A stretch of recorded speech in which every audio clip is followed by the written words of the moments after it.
Hello and welcome to the Hawks Nest live stream.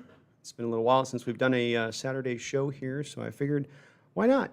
We're on the precipice here of completing what's probably been, I guess, at the very least, even the most pessimistic fan would say it's at least been a moderately successful season when you take a division.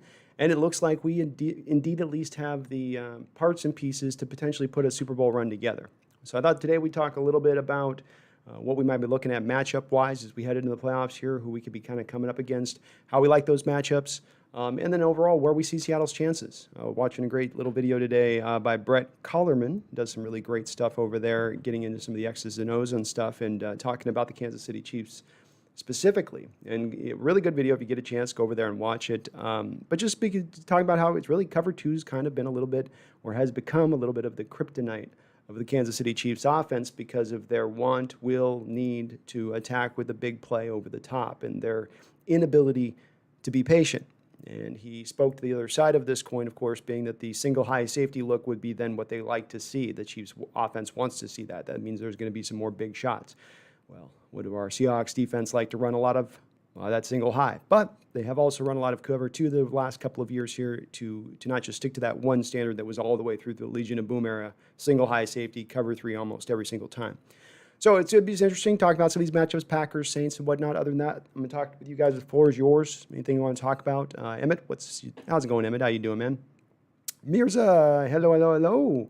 RSOs, I don't see Griffin Twins, Carson, Trey Flowers, or Dunbar returning. Is there someone in free agency we should go for this offseason?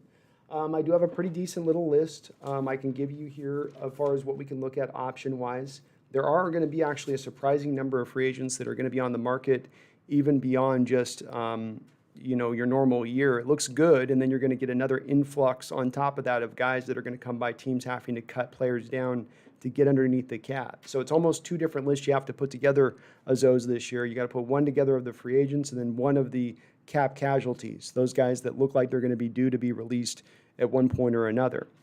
When I look at it right now, I put together what I'd say my kind of tentative list is of guys they might target who are free agents this offseason. The running backs, wide receivers are pretty light. When I look at running backs, I still think Leonard Fournette's a guy they'd look at. I think Philip Lindsay's a guy they'd look at, even though he's not got the size they like necessarily in the running back position. Kalen Ballage, a guy that's not been utilized a lot, but is very Seahawky running back. Wide receiver-wise, you've got T.Y. Hilton, Corey Davis, Josh Gordon. Not a lot of other guys out there wide receiver-wise. Where you could potentially get excited is, potentially you could look at left tackles. You've got Trent Williams, Villanueva from the Steelers, Cam Robinson from the Jacksonville Jaguars, Kelvin Beachum from the Cardinals. You could have some guys coming out here as far as some left tackles that you could put in if you have to lose Dwayne Brown this offseason to retirement. But there's some surprising good guys. Brandon Scherf, Joe Thuney, Brian Winters. That's at the guard position. We're probably going to need to get a guard because I'd guess that Mike Iapati's about this close to retiring. He may try to squeeze one more year out, but there are some pretty decent guys. Feliciano from Buffalo is an underrated guy. John Miller, a center from there, is also a pretty good player if they want to look that. Center's another position. I mean, offensive line has usually been one of the weaker spots free agency over the last few years, but this free agent class looks to be pretty decent. Even the center position, Alex Mack, Marquise Pouncey, Corey Linsley, Andrews from New England, and Karras from Miami. At least 4 of those 5 guys are all Pro Bowlers that are going to be on the open market at center. I do like me some Ethan Posick, but if they think they can really upgrade the position with a couple of these other stalwart veteran types, then I think that those guys would be options as well. There's a whole plethora of pass rushers from Leonard Williams, who will probably get franchise tagged. Clowney will be out there. Justin Houston, from the Colts, had a pretty good year. Yannick Ngakoue, Kerrigan, Sue, Everson Griffin, Autry from the Colts is having a really good year. Romeo Okwara from the Detroit Lions is having a pretty decent season. He's going to be out there. Sheldon Rankins, pretty useful 3-tech for the Saints. Like him a lot. So there's going to be some guys. I would say of your list of those, I would say that Trey Flowers is probably going to remain because the club has cheap one-year control over him. There's no reason to let him go at this point. He doesn't have any value on the open market. He's not going to cost you a lot. And they don't have a lot of depth at the cornerback position as we move into next year. If they let Shaquille Griffin walk, if they let Quinn Dunbar walk, you got a couple of guys in there in Reid and Ugo Amadi, of course, Marquise Blair. There's going to be some guys in there, but just outside guys you're not as much stacked on. You're going to hold on to Flowers, I think, for that reason. But I do believe that those guys are going to leave in the offseason. I did a little bit of work that we'll get into here on this live stream show, just looking at where the Seattle Seahawks salary cap situation is going to be, looking at how they could clear some cap space up, looking at who's going to be a cap casualty for us, and then what other teams are out there that are maybe going to have a little more cap space than we maybe had first thought when we were looking at the salary cap next offseason dropping down to $175 million. Emmett, how's it going, Emmett? Happy New Year, and Happy New Year to everyone out there. I hope everyone out there had a nice, safe, Happy New Year, and you were able to enjoy it. I know we were all kind of isolated probably for the most part, but hope everybody's healthy, happy, and good here. And hopefully it's a much better year this year overall for us than the last one. That was brutal. Joe F., how you doing? Ahmad, what is up, Ahmad? Fiji Mark, do you think the Seahawks are the team to beat the Chiefs? Good secondary and a good running attack to keep Mahomes off the field. They have everything in place. The one part is what I would just touch upon that Brett Collerman talked about in his most recent video, being that right now the Chiefs are struggling with cover 2 because Mahomes has really fallen in love. This is going to sound familiar to you Seahawks fans, of course. The starting quarterback has fallen in love with the deep ball, with taking the deep shot. Not just taking the underneath stuff that the defense is giving him. He wants to go for all your lunch money. And what that's causing him to have happen now is it's causing him to kind of fall back into sacks a little bit, trying to heave some balls he probably shouldn't try to heave down the football field, whereas just being patient and taking what the defense will give you. If Seattle sticks to their single high look, if they were to face the Chiefs, and stay up with that single high free safety look, he's got to cover all that territory now in the back end. Yes, you've got some cover 3 stuff going, but the cover 2 makes it easier because you can shell out, you can split the field in half and shell them out to either side of the football field. It's more simplistic. There's still ways to attack it, but it is getting them a little bit closer maybe at that point to forcing them into being patient. The downside of with that as well, though, is that you're not going to be able to blitz as much, but the upshot of that is that the Chiefs tend to rip into blitzes pretty well when they've got man-on-man coverage. So I think we'd be okay, but I think we'd be very competitive with them, and I'd say coin flip type game if you play them at that point, but when it comes down to it, is Seattle going to move off their scheme to a cover 2 in a game like that, understanding this is how we beat the opponent? You look at the Raiders early on this year, they play the Chiefs. Like that's the blueprint right there. And Raiders love cover 2. They got all the hallmarks of the Tampa Bay cover 2 stuff in that defense. They love it. They were able to kind of stop in that first matchup with the Chiefs and slow them down and force them to be patient, force them to play left-handed a little bit, and they were able to really take advantage. So that is the key if we played them. But we have to get through a couple of other really tough teams before we're going to necessarily get there. So I think we got to attack that one first. Barry Sartoro, thank you for the $10 super chat, man. Appreciate you, my guy. Thank you, Barry. Barry always coming hard with the donos. Thank you, Barry. Barry says, yo, dude, are you safe from the volcano? I am. The volcano's over on the mainland, so I'd have easily like 20 minutes of good swimming before I'd have to get away from the volcano blast. I mean, I'm a pretty good swimmer. I'm not maybe Michael Phelps-esque, but like definitely bronze level, and I know how to work with the tide, just right on out. So no, in actuality, the volcano's always going off over here. Sometimes it's going a little harder, sometimes it's going a little softer, but I think since like 1983, the volcano's been blowing up over here. So luckily it's on the mainland that you really have, the main Hawaiian island that you have to deal with. One of us little sub-outlets here where we're okay, I think. I hope. Emmett, Pete's kid is taking the Arizona State offensive coordinator gig. Music to my ears. Oh, it's music now, Emmett. Will it be music to your ears in a year from now when he hires his son to be the new offensive coordinator to take over for Schottenheimer's, who hires a head coach? Will it be music to your ears then? Ahmad, yep, we passed slow mode. Yeah, I put on slow mode today. The trolls are going to have to back off today. I'm not in the mood. Gunner Step, how you doing, Gunner Step? Ahmad, are the Packers a bad matchup for us in your opinion? I think they are a pretty tough matchup. I think Aaron Rodgers has had a lot of years in a lot of big games playing Coach Carroll's defenses. I think he showed a little bit of something last year in that playoff game with some of his patience throughout that game, letting it kind of just come to him when he could kind of strike at the right moment that he wanted to strike, rather than just coming out with guns blazing. You go back to the 2014 playoff game, and they have the opening drive where they're moving the ball up the football field. And he's out there, and he's probably feeling himself like, I can get in this defense. We're playing in Seattle, opening drive, moving the ball. I got this. He gets Devontae Adams out on the outside on a one-on-one matchup with Richard Sherman. Sherman baits him. He makes one of those kind of gunslinger throws. Sherman picks him off. Big time interception at that moment in time in the game, setting a tone for the defense in that game. I think Aaron's kind of matured and gotten now into that. I only have so many shots at this now after this point. I only have so many times I'm going to get in this position to get back to getting the Super Bowl. I'm heading towards my 40s. This is my chance. This is my time to kind of strike right now. So I would expect him to be a tough matchup, and Breeze very much for similar reasons. So I think Breeze is an easier matchup, and the Saints are an easier matchup because you're not going into Lambeau. But when you look at Breeze, he's going to take the 5-6 yard dump offs. He's going to hit those little stuff to the running back all day long, which Seattle will allow in their defense. They will build for you to get those easy completions in it. They're trying to protect against the deep ball, which Breeze really can't challenge you in right now anymore, can he? He pretty much is stuck in where he's at with that, and it's it is what it is on that. And so, yeah, I did turn on the chat mode. I went 90 seconds today. It might be a little bit extreme doing 90 seconds. I might have to change it mid-chat here if we have any issues with you guys not being able to post. But I figured 90 seconds is enough for you to get your thought out and not get drilled with too many bots. Arzos, now with Kamara out, do you think we can get the second seed? I'll tell you, we've had some breaks this week. When the week started out and you learned Snacks Harrison was going to the Packers, and you know the Packers right now, their one real weakness is the inside of that defense and stopping the run. And Seattle loves to run inside zone, so it would be like it'd be a nice little, if we could have Chris Carson this year as opposed to not having him last year, or Carlos Hyde last year, and being able to just hammer them up the middle as we saw the Vikings do with Dalvin Cook in that first matchup of the season, be beautiful. It'd be great. But then they get snacks. They seem to fix it. But then the news breaks that they lose David Bakhtiari. They're very talented left tackle, perhaps the best left tackle in the sport right now, or at least this season.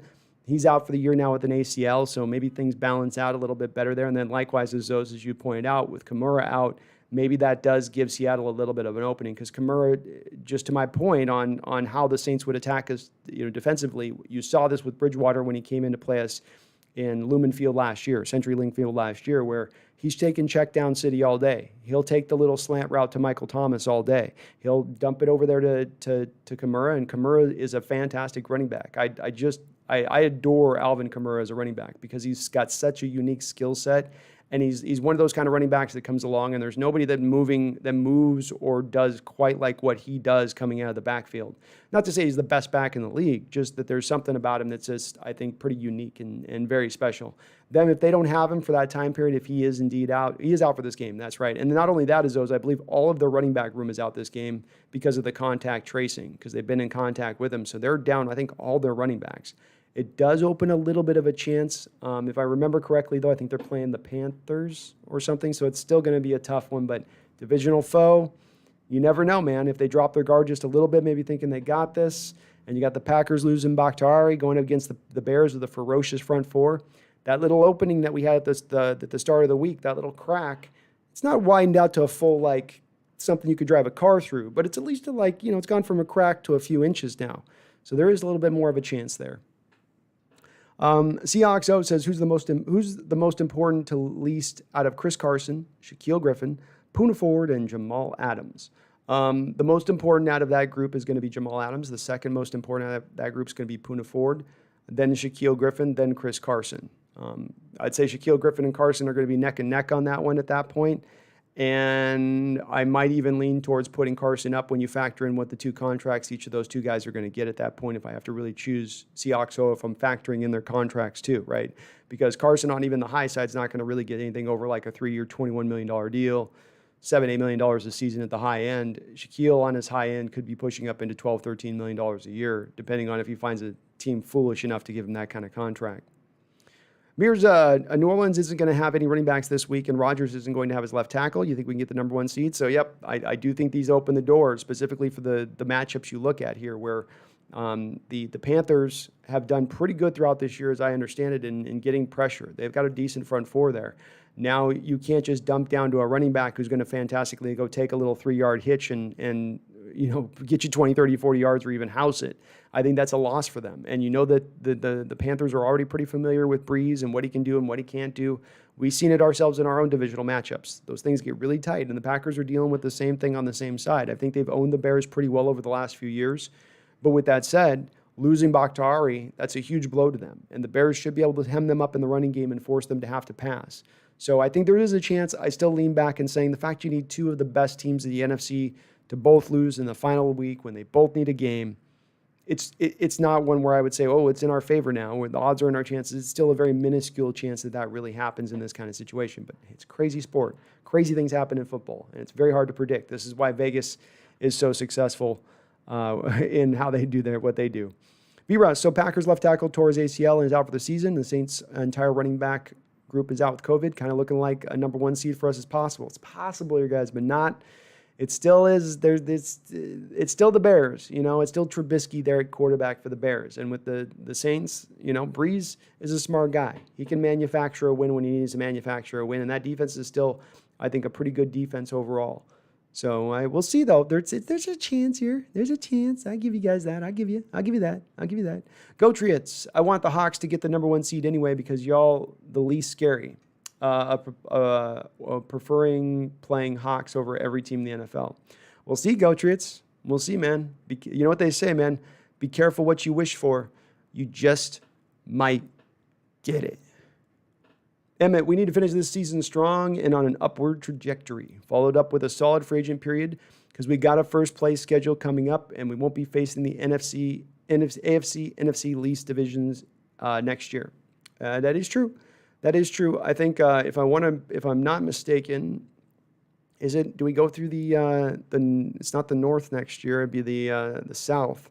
So I think we get the AFC South and the NFC South are two of where we're locked in of. And I don't worry too much about the first place schedule overall, really, because it's only two games we're talking that is the unique opponent you're going to get. And usually one of those two is a fall-off team, which means it all really, in the end of the day, for the most part, balances out, in my opinion, especially when you think about it like this. Like if you get matched up with the Saints next year and you look at their cap situation and losing $96 million or being $96 million over the cap as we stand right now and having to cut all their players down and being much differently as a team than they are this year, I think something like that would also factor in a little bit.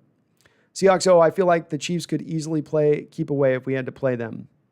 That's the problem, though, and if you go look, Seahawks at this Brett Collerman breakdown that he just did and released out today, it points a little bit to the fact that they've not been willing to be patient.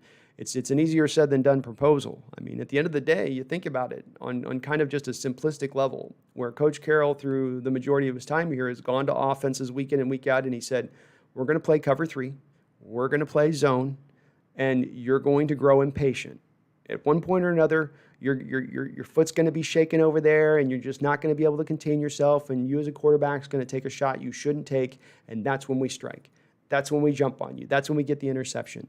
And this is all born out of, I know I've said it before, this is all born out of the research Coach Carroll did just prior to getting back into that USC job, where he was really looking at statistically, it's sort of like almost analytics before analytics, but he was looking at statistically what the two great metrics are, or what determines or dictates wins and losses in a football game. And he found somewhere in the neighborhood of like 73 to 77%, two main factors, and that was explosive plays and turnovers. The team that wins the turnover battle wins the game 75% of the time. The team that wins the big play battle, who gives up the most big plays or who gets the most big plays, is the team that tends to win.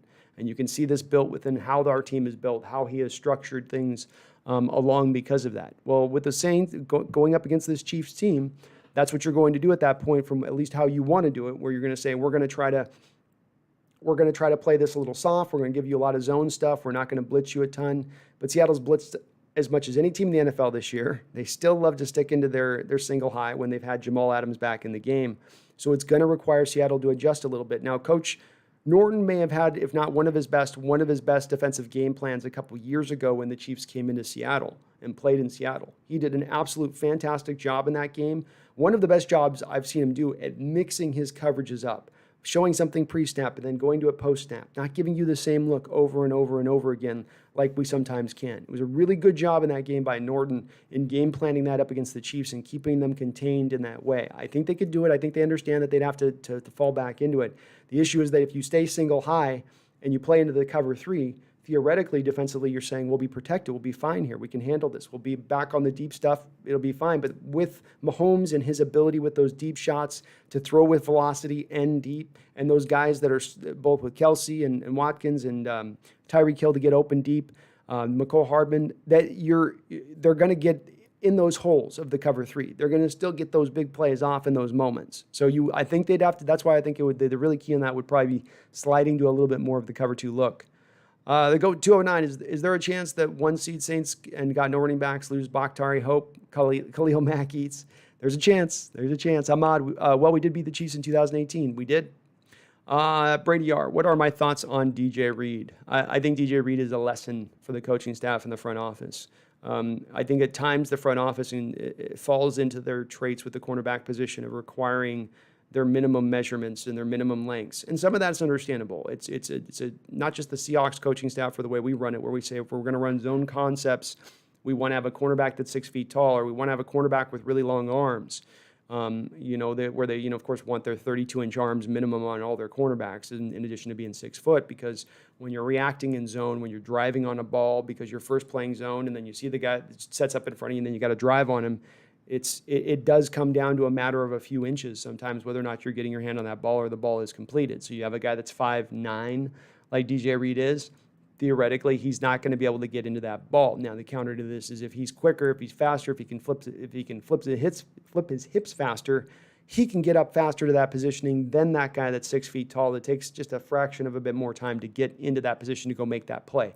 Reid is that kind of cat. And I think the true lesson here is you find Seahawks cornerbacks. You find more of that mold that was the Brandon Brown or Richard Sherman type mold. Not the easygoing Deshaun Shed, Shaquille Griffin type, but the guy with the dog in him. And you can see with DJ Reid, he's got that dog in him. I don't know that Griffin does. I don't know. In fact, I lean to saying he probably doesn't. I'm never going to be a guy to tell a football player he ain't tough, he ain't strong, he ain't all that. I know Griffin's that. But does he play with that chip on his shoulder? Does he play like, with his hair on fire?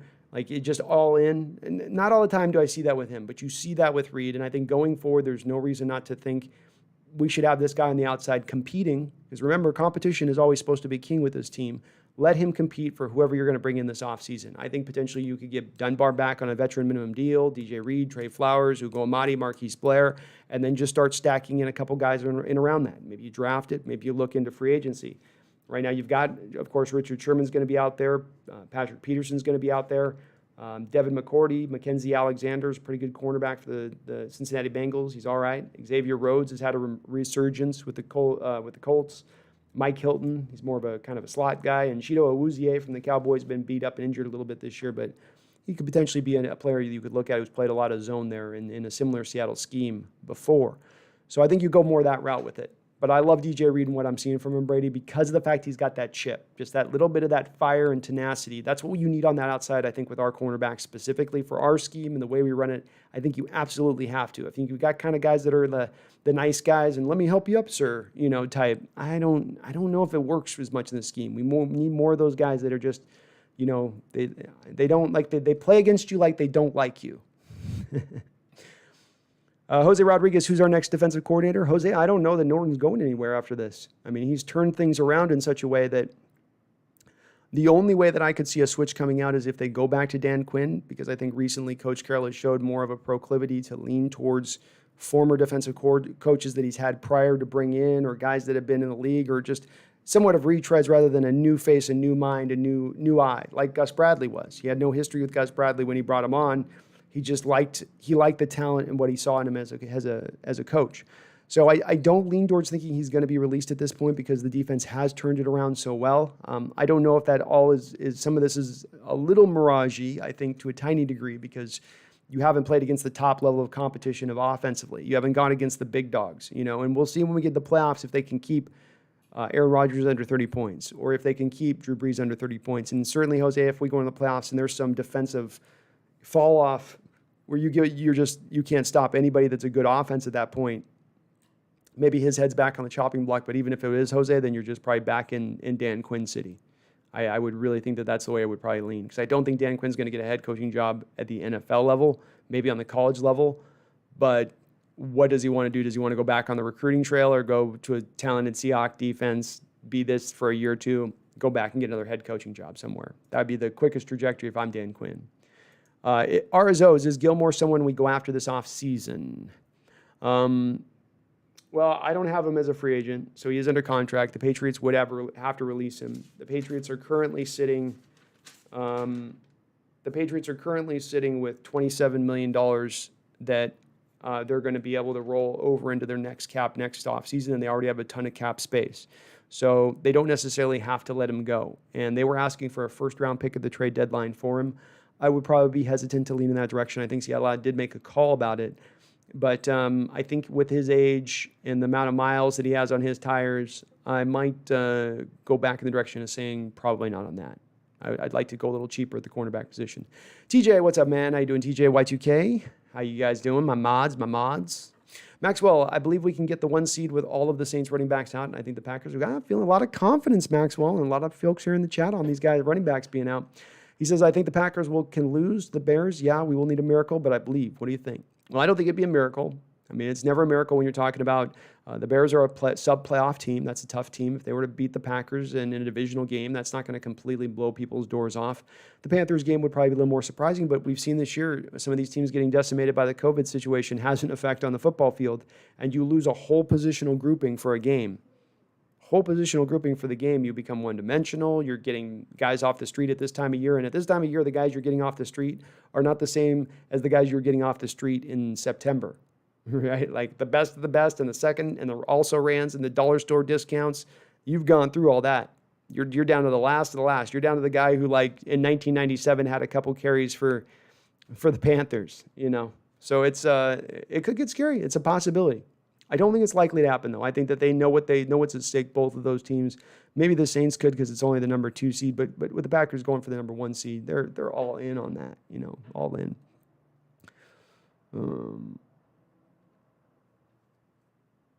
Y2K says, Seahawks every year, our team is weird and hard to judge. It is hard to judge. I wish I had a better prediction for this playoffs and saying I know what's going to happen, but I don't really know what's going to happen.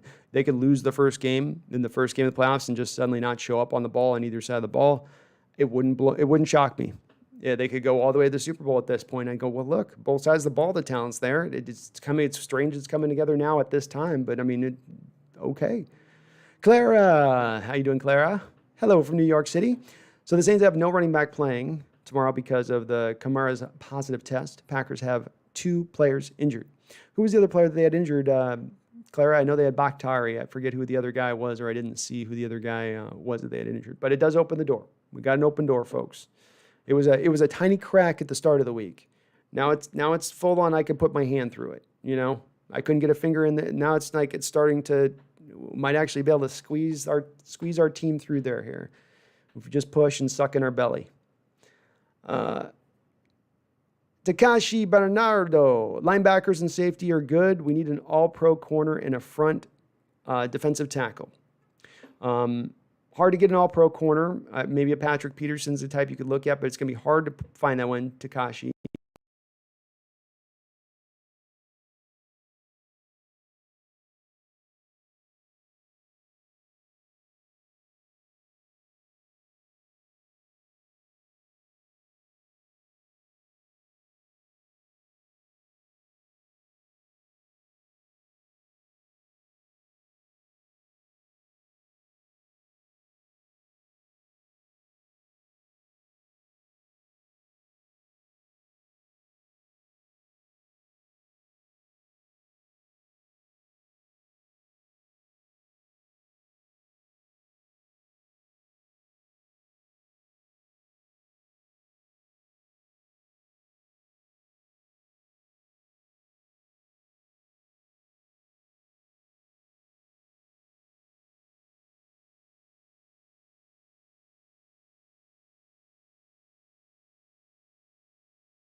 Mic check, mic check.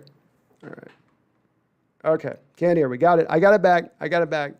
Anthony, thank you for the $2 donation. Sorry, I don't know why this keeps cutting out. It's time for a new mic. Definitely time for a new mic. Okay, hold on. We'll get back here to the talk. We're back on, guys.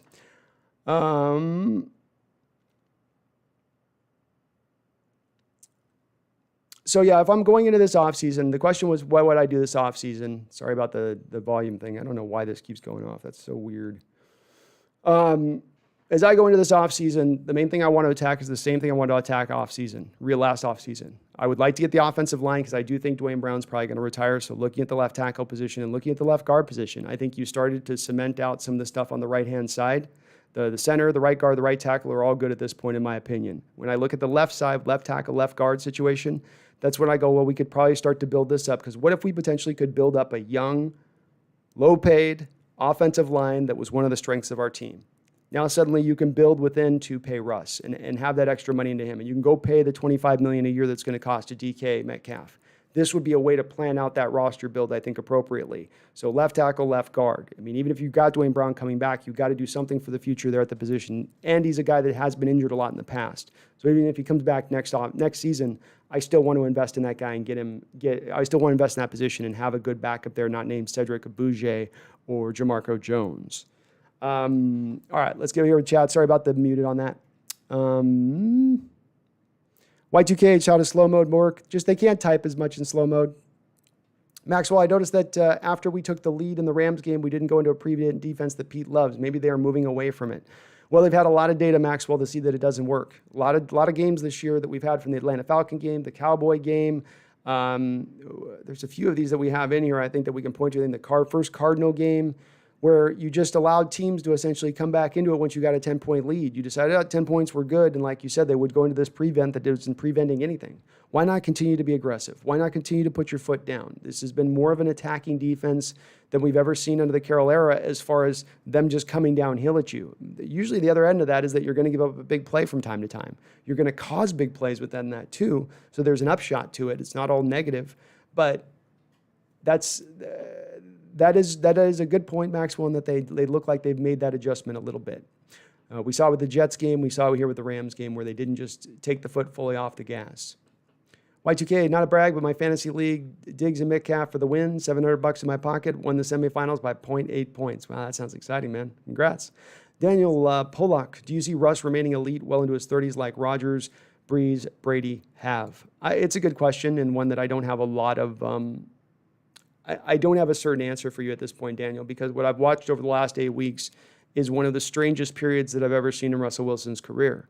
I never had expected this kind of dip that we've seen in the last 6-7 games. He is fully capable of turning it around. He has always been a bit of a streaky quarterback. He's not a guy that's always just giving you 4 quarters of the same kind of level of play. He gives you a bad first quarter, and then he's amazing for 2 quarters. In the fourth quarter, he gets in.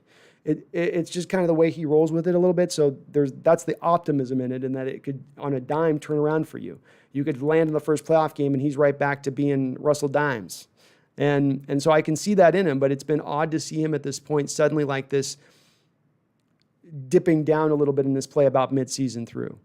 With that said, you had the first 8 weeks where he was on fire and lighting it up and showing you that you could see him in a pass-happy attack and he could flourish in that role. I go back to that and think, well, you just can't re-tap back into that. There's nothing there that you could duplicate as far as those results go on a long-term basis, and I think there is. But I think it would require Daniel, the coaching staff, and the offensive coordinator to embrace that. Embrace that kind of play. Embrace the wildness of it. Embrace the couple extra interceptions you might get because of it. It's what they call the cost of doing business. And you got to pay a little bit of a price, you know. You can't make an omelet without breaking a few eggs.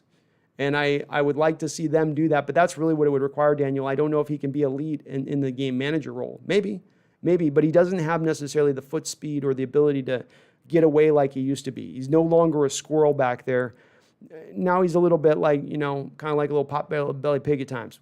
Just still got a little bit of juice. He can still get around some things, but he's not a whirling dervish that's, you know, buying 30 seconds back behind the pocket, going from one side to the next anymore. D-Boy, how you doing, D-Boy? Austin, hey man, in your opinion, what is the best case scenario for the playoffs as far as matchups go? I would say the first round we get the Rams because they're beat to hell, and I think we've got their number now. I'd take them over the Cardinals, who I think are just dangerous because of Murray, and he's just a difficult player to play at times. Next round, if you could get the next round, obviously the best thing would be the Saints lose their first game, right? So if the Saints lost their first game and you could get the other wild card team, that's not likely to happen. I think in a likely situation to happen, I'd lean back to the Saints being the team. So I'd say the Saints would be better. I'd like them over the Packers. I like that matchup just a little bit better. I think you could squeeze Breeze on some of those routes.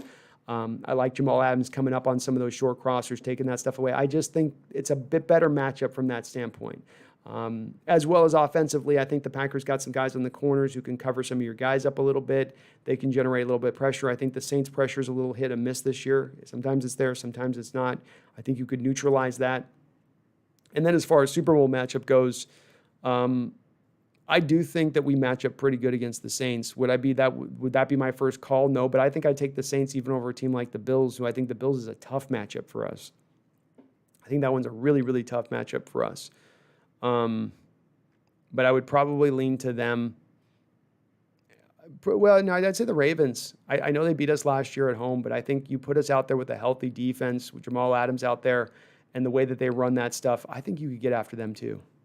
So I'd probably go Ravens over the Chiefs as the matchup I'd say would be the obviously a Titans team or one of those low-end playoff teams like if Browns got in, that'd be the best matchup. But I'm trying to be somewhat realistic here.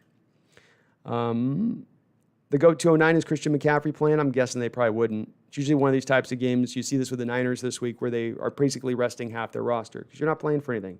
Why you want to get a guy who tears his ACL now, he's going to miss half the year next year or a whole year next year because you're playing for a game that means nothing. If it's you guys, even on the little bit of the line of being injured at this point, you're one of these teams like the Niners, like the Panthers, you're just going to rest that guy. That's one of the reasons why I don't have as much confidence that crack has gotten much more than a couple inches bigger for Seattle to potentially get that number one seed because the opposition they're playing against isn't going to go all out, not at this time of year.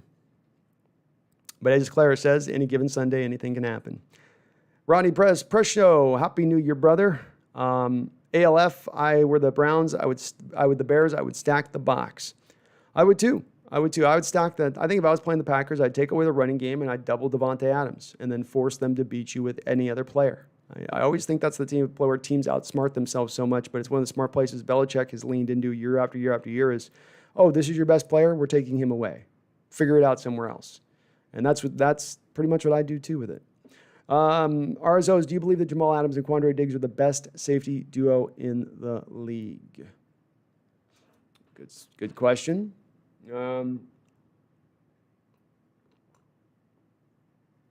Hard to find anybody else better from a production standpoint. I think the Broncos have a pair of safeties over there who've been pretty darn good as well. They might be in contention with them, but they certainly are up in the top talk. I'd have to think a little bit about that. They'd be right there, but I have to think about it. Edward Hoey, Jamal Adams, yes, I believe he is. Yeah, I think Edward, I'd lean to saying probably yes if I was really pressed. Y2K says essentially Pete Carroll is perfect versus Russell Wilson. Yeah, it would be. It would be the perfect defense against Russell Wilson if he was playing it. Y2K, it would be cool if we could get Lincoln Riley as an offensive coordinator and promise he could take over for Pete. Hard to pull those kind of situations off. They always seem to be a little clunky. We saw it here with the Mora era when he was taking over for Holmgren, and Holmgren really didn't want to leave, but he was kind of being subtly forced out of town, so then he's having to work with his replacement. It gets a little weird with that sometimes, but I think Lincoln Riley would be a good fit with Russell. I think he'd be a perfect fit. Lincoln Riley has taken guys like Baker Mayfield and Jalen Hurts, undersized, mobile guys, and found a way to utilize them best. And that's what I'd like to see with Russell, with whoever could potentially be the next offensive coordinator, not the guy that's going to try to, let's take his brain and elevate him to the next graduate level degree in quarterbacking in the NFL. No, let's take the guy and take his skill set and utilize it. Understand we can't sit in the box of quarterbacks and try to do this in a traditional way. Think of it a little outside the box, which I think Lincoln Riley really embraces. RSO, is Dan Quinn our defensive coordinator next year? I don't know. Like I said, I think I lean back to thinking Norton's probably staying at this point. Probably staying. Tobias, how you doing, Tobias? Do you agree the biggest impact we get from Bobby Wagner over the years has been his leading? Would you rather have an all-pro at any other position on defense, or is it just me? I think you've got to have a leader at middle linebacker. And the great defenses from the 85 Bears to the Ravens team, had Hall of Fame linebackers as the hallmarks of those defenses. It's very rare you find defenses that have really any high end that are just having a middle linebacker in there.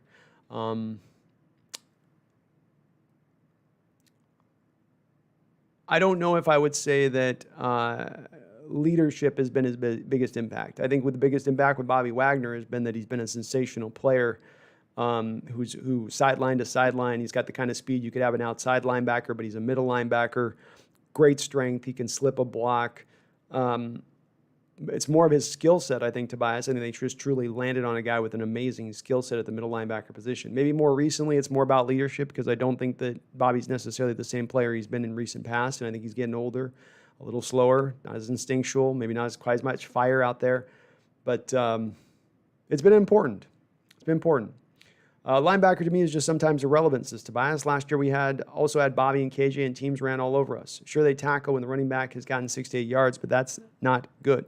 Well, that's always why I go to this is, with me, Tobias, why I always land and hit and hammer, and over I just smash and smash and smash, saying when you have a defense, this is one of those old rules that still applies and fits. And that is if you have a front four that is generating pressure, if you have a front four that's clogging up rushing lanes, they're making everybody else's job easier on the back end. Well, what if you reverse that? You've got a crap front four and you got great linebackers and a great secondary. Okay. The problem is now those front four guys never get to the quarterback, so your guys who can cover 6, 7, 8 seconds and the average guy in the NFL can cover 4 seconds, well, it's deemed irrelevant because the quarterback's going to get 10 seconds to throw the football.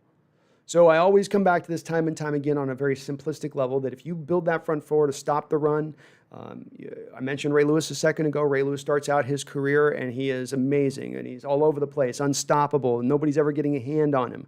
Well, he's got Tony Siragusa and Sam Adams as his front 2 defensive tackles, 2 guys running legit 350-plus bills. Plus, I mean, Gusa had to be 375, and Sam might have been right there with him.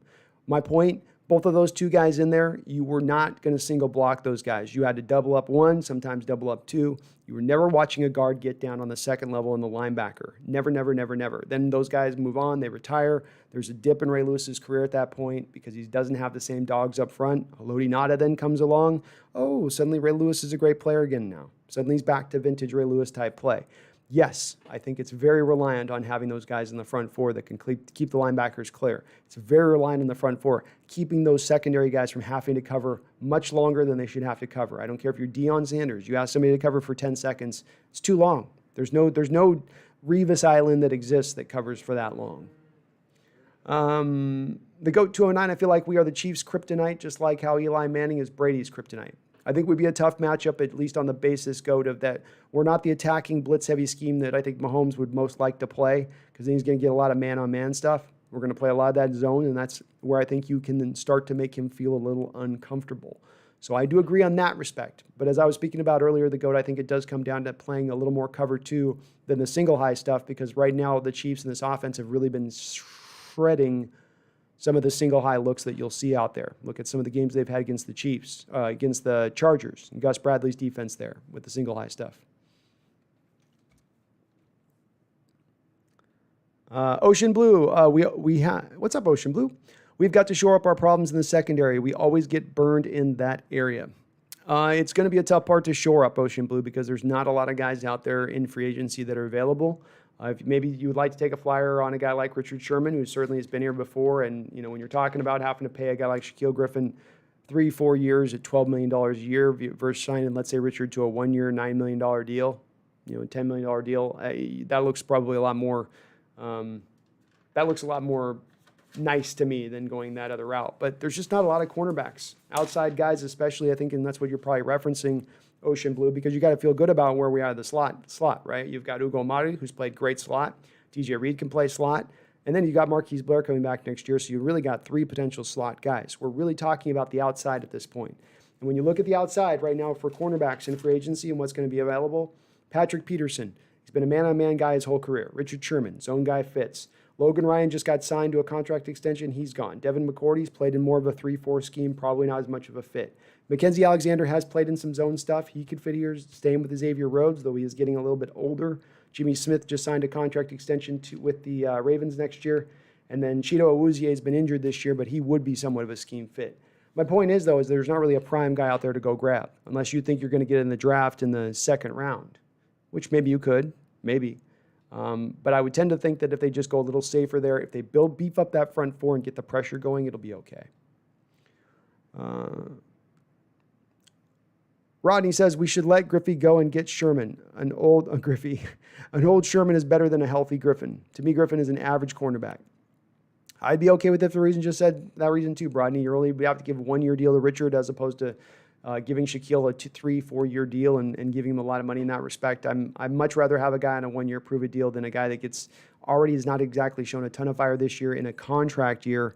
You think he's going to show more fire after he signs his 4-year deal? Dark RH, how you doing, Dark RH? Good to see you in the chat. Why do it? Dan Quinn getting the job? It says Y2K. Maybe, could be. What is Breeze going to do with Slant Boy and Kamara being out? Oh, is Michael Thomas also out, huh, Goat? That offense could get real tight, Goat. That offense could get real tight. And low-key, I mean, even if we're not able to get the number 1 seed, to slide into the Saints slot at number 2 wouldn't be the worst thing either, because then you're able to avoid a second-round matchup against the Packers and have to, if you're going to face them now, it's going to be in the conference championship game. So that would work out really well with that. I don't know. It's not looking good for the Saints here, is it, folks? Dirty Dom. What's up, Dirty Dom? If, say, the Packers lose and the Saints win, would we get the number 2 seed?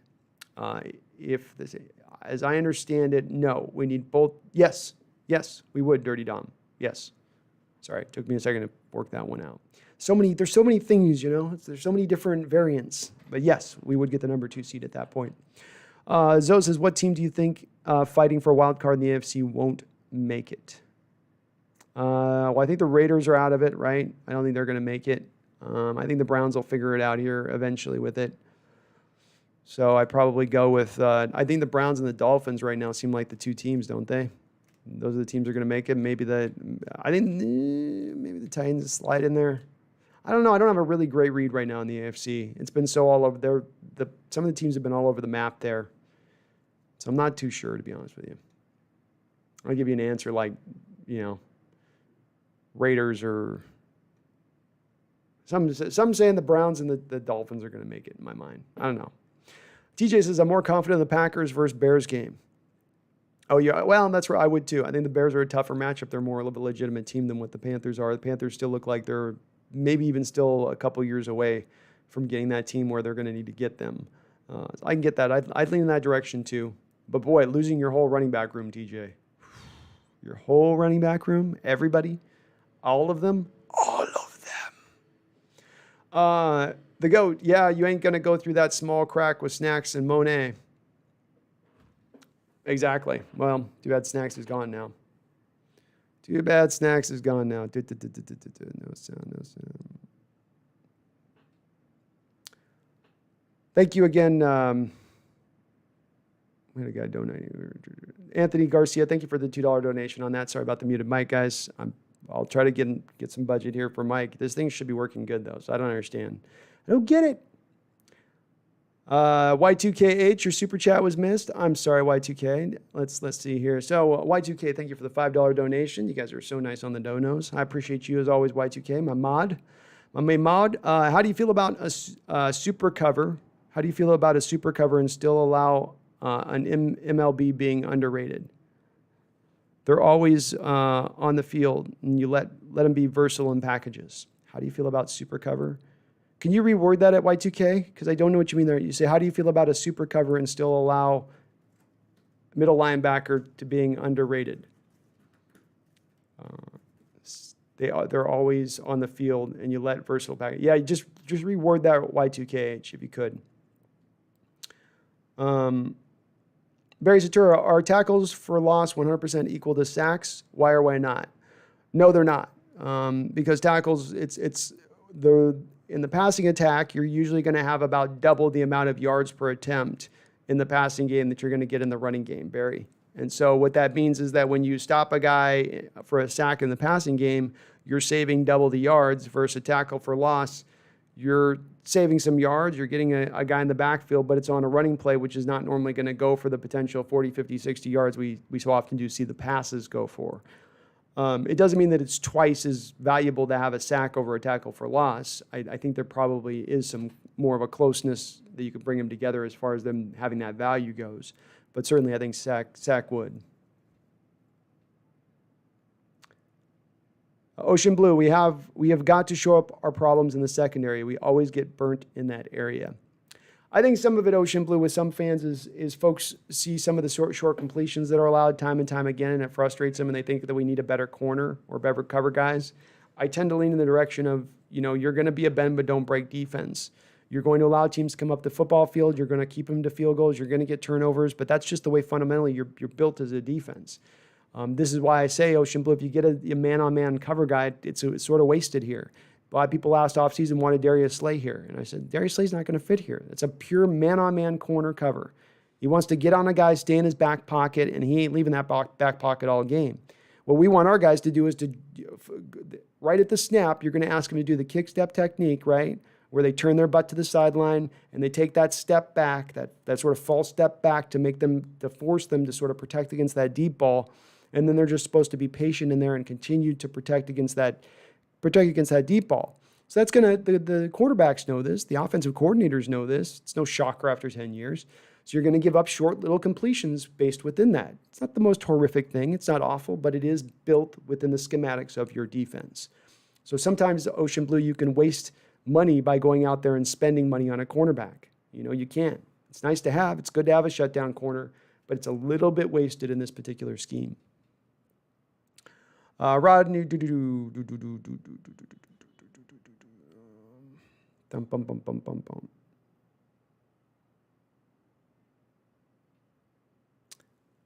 Emma Brown says, I've got a Steve Buscemi rule about tipping YouTubers.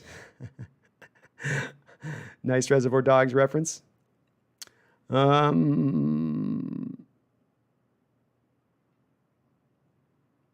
Mighty Joni Boy says, do you think Carson will re-sign with us in free agency if he's not getting any good offers? No, I think he's going to get some offer, but there's a potential of it. I just think somebody's going to be out there willing to do it. I think I've heard really rumors of Atlanta and wanting to be back near his family.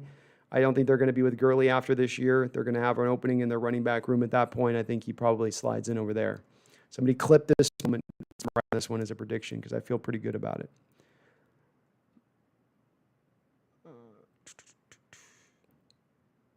TJ, I know I need to figure out a way to see the chat for when the volume goes out. I've got the volume showing up on my deal. So when, no, kitty. No. So I try to catch it, but it's hard. It's hard. An Y2K, a middle linebacker might be underrated if you can have like a new age one. Someone who can cover like a McCaffrey or Kamara, then still be good in the running game. Gives us a lot of flexibility. He's always on the field, a new age middle linebacker. I think that's a little bit of what they've tried to do with the Jordan Brooks selection, Jordan Y2K. That was a pick for the future and the pick for the middle linebacker position specifically. I think they're getting him out in the field, and he's doing all right now in the will on early downs, base defense. But at the end of the day, he's going to be your guy that you're going to slot in. Is he the new age middle linebacker? I don't know, because I think within that Y2K, if I think in my mind of what I want to see is the new age middle linebacker, I want more of the guys that are going to be like maybe a Brian Urlacher type. You're going away now from the guys that are the sub 6 foot defenders, that are the fire hydrants, and you're now going to the guys that have a little bit more length, a couple more inches, a little bit more arm length, and they can make life a little bit more rough on those zone coverages and squeeze down those zones a little bit. The kid that came out of Clemson this last year, that he's more of a kind of move him all around type guy. He's not necessarily a middle linebacker, though he could play some of that. That body style, that movement ability, that athletic ability, that length, that type of guy I could see as the new model. Even a guy like Luke Kuechly would fit into this guy. He guys like 6'2", 6'3", just a bigger middle linebacker. That would be where I would see it going, but Seattle didn't go that route here with Brooks. Brooks is the guy that's probably more of like a 5'11" guy, maybe sub 6 foot. So they're staying more into the traditional role of that. They haven't moved into something else. Maxwell Stern says, I think we should draft a left tackle. I got to look at the left tackle draft. I don't know. Last year's left tackle draft was ridiculous. It was as deep as I've seen in 20 years. Well, hopefully we've got a few this year, though. We've got to find one way or another. I'd like to lean into just getting a veteran guy, personally. I like this model of like what the Rams did with Whitworth a couple years ago, get him from the Bengals, 30-year-old guy, maybe he's a little too old. Left tackles can last in this league. Whitworth's last. Jason Peters has lasted. Dwayne Brown's lasted. Why not go and try to pilfer from that same tree? A guy like Villanueva has been a very good left tackle for the Steelers for years. Even a guy like Trent Williams. I mean, are the 49ers going to have the salary cap space to pay for him? They haven't signed him yet. And he's played really well for them this year. But one way or another, Maxwell, we've got to get one. One way or another. Jorge Campana. I think that we should sign Earl Thomas. It's a possibility. When you look at Quandary Diggs this offseason, and I was looking at my players who potentially you could trade and get off of and save some money, you are saving $5 million if you do let Quandary Diggs go in a trade or through free agency. You may have some value out there. What's Earl Thomas going to cost now with nobody out there willing to sign him? Could be a thing happening. Enrique M., are we re-signing Posick? I would think that they will probably try to work a deal with him. I would expect him and Poona Ford to be two other young guys that they look to potentially get on a contract extension, a mild contract extension, because I think with both of them, they still have the club control on both of those guys for at least one more year. D-Nugget, damn extra show. That's right. I figured you guys, it was New Year. Let's give him a show. I'm in the mood to jump on, so let's do this. John Lemus, what asset is more important, Moore or Gordon? I'd say we keep David for a few more years. John, there was a time early on this season with David Moore, I might agree with you, but David Moore's been a little bit too up and down over the course of his career a bit for me with us in Seattle. I can't count on him game in, game out. He'll give me some flashy games. He'll give me some flashy catches. But is he a force every game? Can I rely on him? No, I can't really. And when he's in a place where he is right now, where he's not costing a lot of money and he's cheap, he's on his rookie deal, he's a 6th, 7th round pick, I'm okay with it there. But when he's now going to be in the realm of going into what the Paul Richardson-like contract that he signed with the Washington football team a couple years ago, when he had the similar kind of 1 year of 35 catches and 600 yards, 650 yards, well, I think that's an overpayment at that point. And I think if you're competing with that team that's going to overpay him there, that you don't want to do that. I think somebody will do that with David Moore. I don't expect him to get a lot of money, but I think somebody will see the physical. He's got a lot of good physical gifts you look for in the wide receiver position. So somebody maybe think they can put it all together and feature him a little bit more. I just don't think we're going to have the money to spend on him. I like him, though, John Lemus. There's a lot I like about David Moore's game. Shane, did you already mention the Saints are going to face Carolina without all their starting running backs? Wowzers. Yeah, it's brutal. It's brutal, this COVID situation, and props to Coach Carroll and our coaching staff and the whole team organization and the way they've managed the players here in Seattle, because we've not had, I think, one player pop up as positive. And this is a discipline thing. This is protecting yourself thing, protecting the team thing. So fantastic job on their part to do that, but this is going to hurt the Saints. The Saints rely on their running backs as much as any team in the league. Breeze cannot push the ball up the football field anymore. He just can't do it.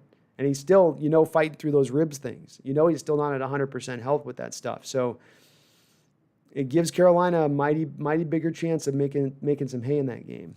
D-Nugget, thank you for the $5 donation, man. I appreciate it. Appreciate you, D. Psycho, how you doing? Psycho Gameplays. Shane, A-Rod isn't stoked to play Chicago without his pillar, Bakhtiari, tomorrow. I could see Chicago exploiting that weakness. I could as well. I mean, if I'm Chicago in this game, I'm flipping Khalil Mack over to that left side every time. I think they oddly, hold on, my cat wants to be let in. Just a second.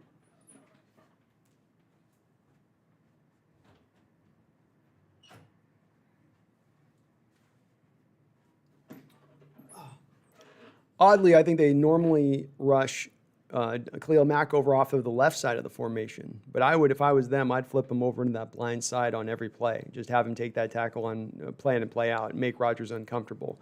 Because if you make Rodgers uncomfortable, you can get to him. He's a little like Brady. You can get early pressure on him. You can get him with happy feet. You can get him kind of starting to feel stuff that's not necessarily there. But if you let him lock in and get comfortable and let him start to roll, you're sort of done. The Bears got the defense to do it, though. They got it, even if Bakhtiari hadn't been playing in this game. But that definitely, again, all opens things up really well for him.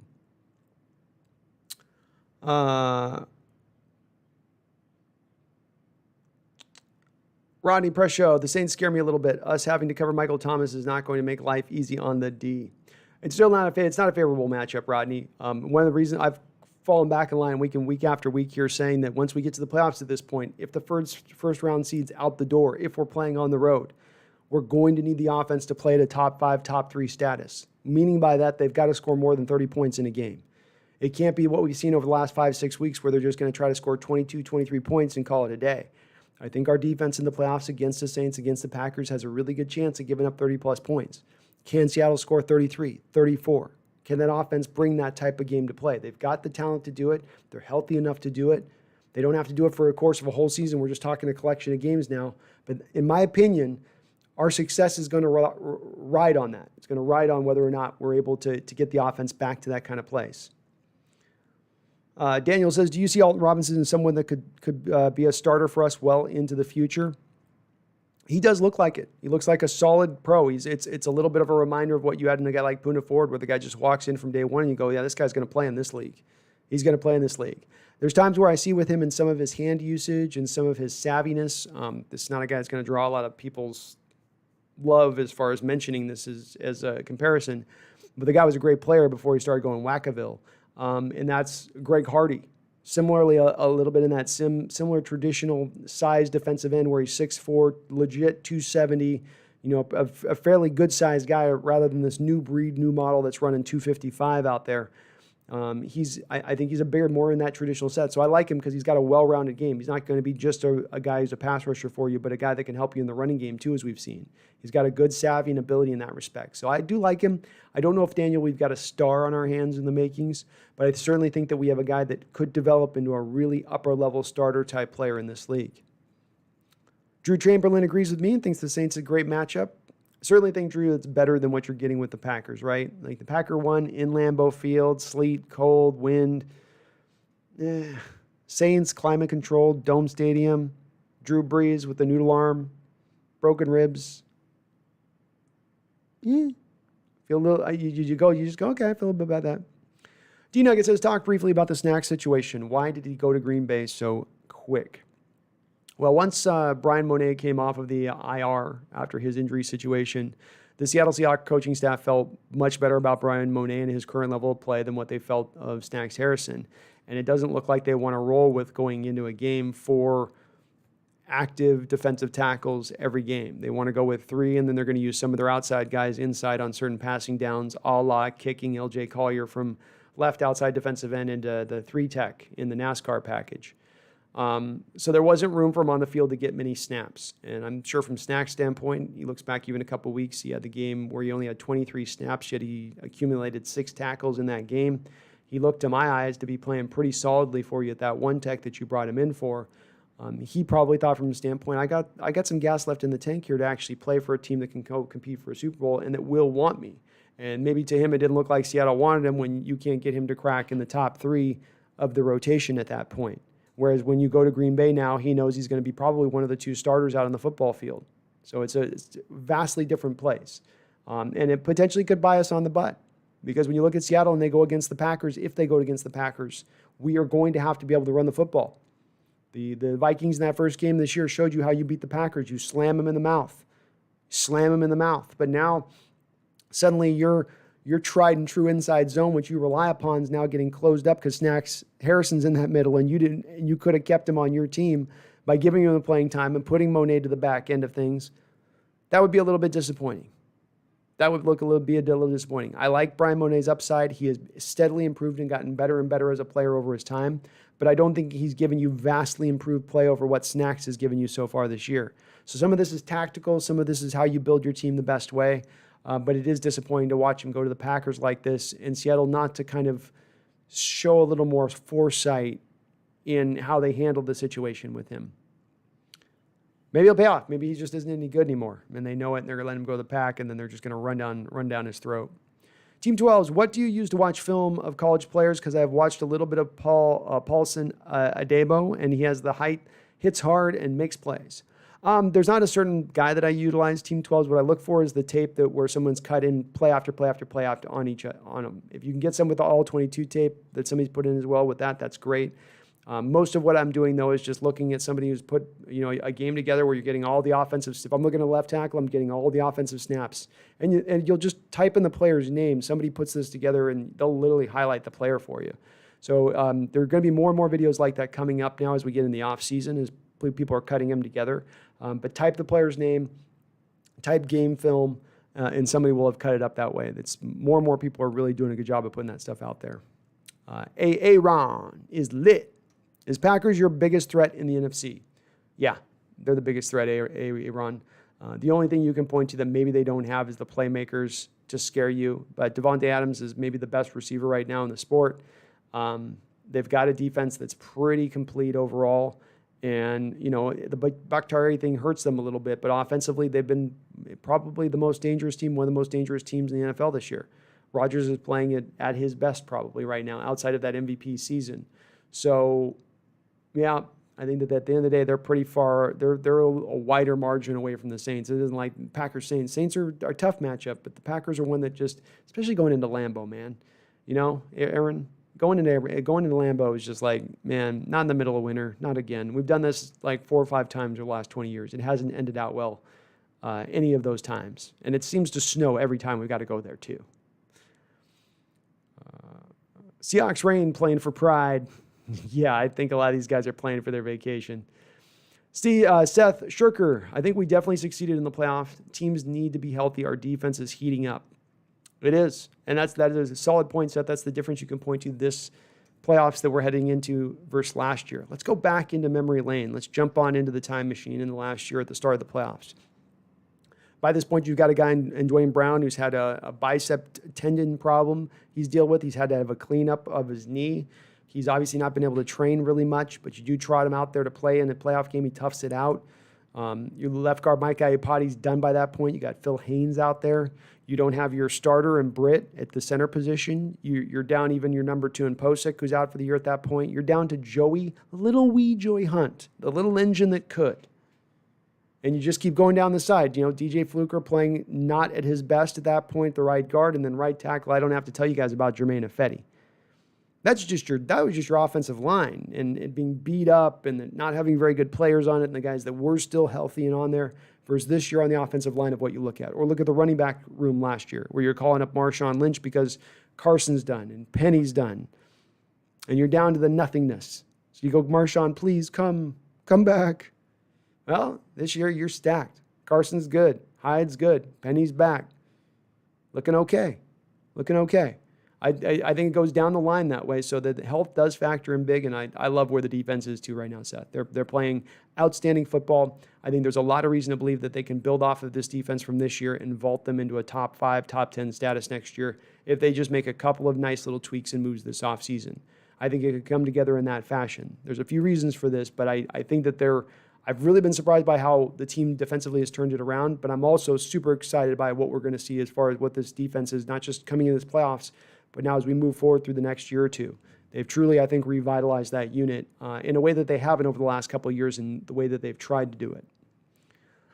Jeremy Bohm, Monet is younger player than Snacks. That's why he's gone. That's right, Jeremy. It is definitely built a little bit on what they looked at past this year. You could have looked at going with the Snacks for the now, which gets you the better immediate returns, but they're looking at the development of Monet for the now and in the future. And they like that development. So I'll trust the coaching staff and what they're seeing here. It's not like I'm going to wring my hands over losing Snacks Harrison. He's not the same player he necessarily once was. He's a one-tech run plugger. That's what he is at his best. So it's not like you're losing some primetime pass rusher here. And certainly Monet is heads and shoulder above him as far as a pass rusher goes. I think Snacks is probably better as a run stuffer overall still right now, but he doesn't give you anything as a pass rusher. Dark RH, you would still want to play that Rams defense in the first round? I would. You guys are beat up right now, Dark RH. I think you're beat up. I think the quarterback's got a broken thumb. A much better matchup than the Cardinals, who have beat us this year. And gave us a tough game in the second game even, and who I think that the Cardinals just are young enough and they're fiery enough to surprise us. I think the Rams are a little bit scuttling just a little bit. Kev, how you doing, Kev? Seahawks definitely can win the Super Bowl with that new defense, and it's been a while since we were healthy going into the playoffs. Defense wins championships, as they say. Isn't that the moniker, Kev? And it's a great point, as Seth was pointing out too. It's just they've not been this healthy going into the playoffs in recent history. We've usually had a couple of different positional groupings banged up, and you've really been down to the last. I mean, I mentioned a couple of the running backs, mentioned the offensive line, but you go even beyond this. Look at our tight end position last year. You had only really Jacob Hollister, and then you had a practice squad guys, your 2 guys going into that Green Bay Packer game. Disley was out. You're down your number 2. The guy that was can't even remember his name. That's how little he played for us. The free agent they signed out of Pettigrew or something, I think was his name. Not Pettigrew is the other guy. Anyway, they had lost a couple tight ends. You're down a few of your tight ends. You got Jadeveon Clowney fighting through the core injury. He had to get the offseason surgery on that. A couple other guys I think were beat up too. Ziggy Ansah put a fork in him. He was done by that point. It's a night and day difference as far as the health of your football team right now going into this playoffs. It really is, and health factors in so much at this time of year. It always does. It always does, because it can just eliminate the potential of your team. It did last year. We were the most injured team in the entire NFL last year. Our starters lost more game due to injury than anybody else, and it was by a wide margin. You're not in that vicinity this year. You're not. And it gives you an added plus. It gives you an added bonus. Emmett Brown, I think DK has a shot at the Madden cover next year. Young superstar who's charismatic, usually what they look for. Yeah, I think he does too, Emmett. I think he does too. I mean, I would not be surprised if we see DK on the cover of Madden. I would not at all. And I think it's earned. I think he's earned it. He's got the moments. He's got the production. The kid's played in every single game with the injury concerns coming out. I love what DK has done this year. I think he's been probably the most consistent player for us on the offensive side of the ball. I really do. Outside of like a Dwayne Brown or, Shell when he's playing or something, maybe something like that. Not Shell, but outside of maybe Dwayne Brown. Shervins, Mahomes has struggled against teams like the Chargers and Falcons who run the same defensive scheme that we do. I like the matchup more than the Bills. Agreed, Shervins, I do too. I do too, man. I think it's so much better because with the Bills, I think the Bills are going to attack our defense however we open up. They're going to say, oh, this is what you're going to give us? That's what we'll take. Whereas the Chiefs are going to want to take what we're not willing to give.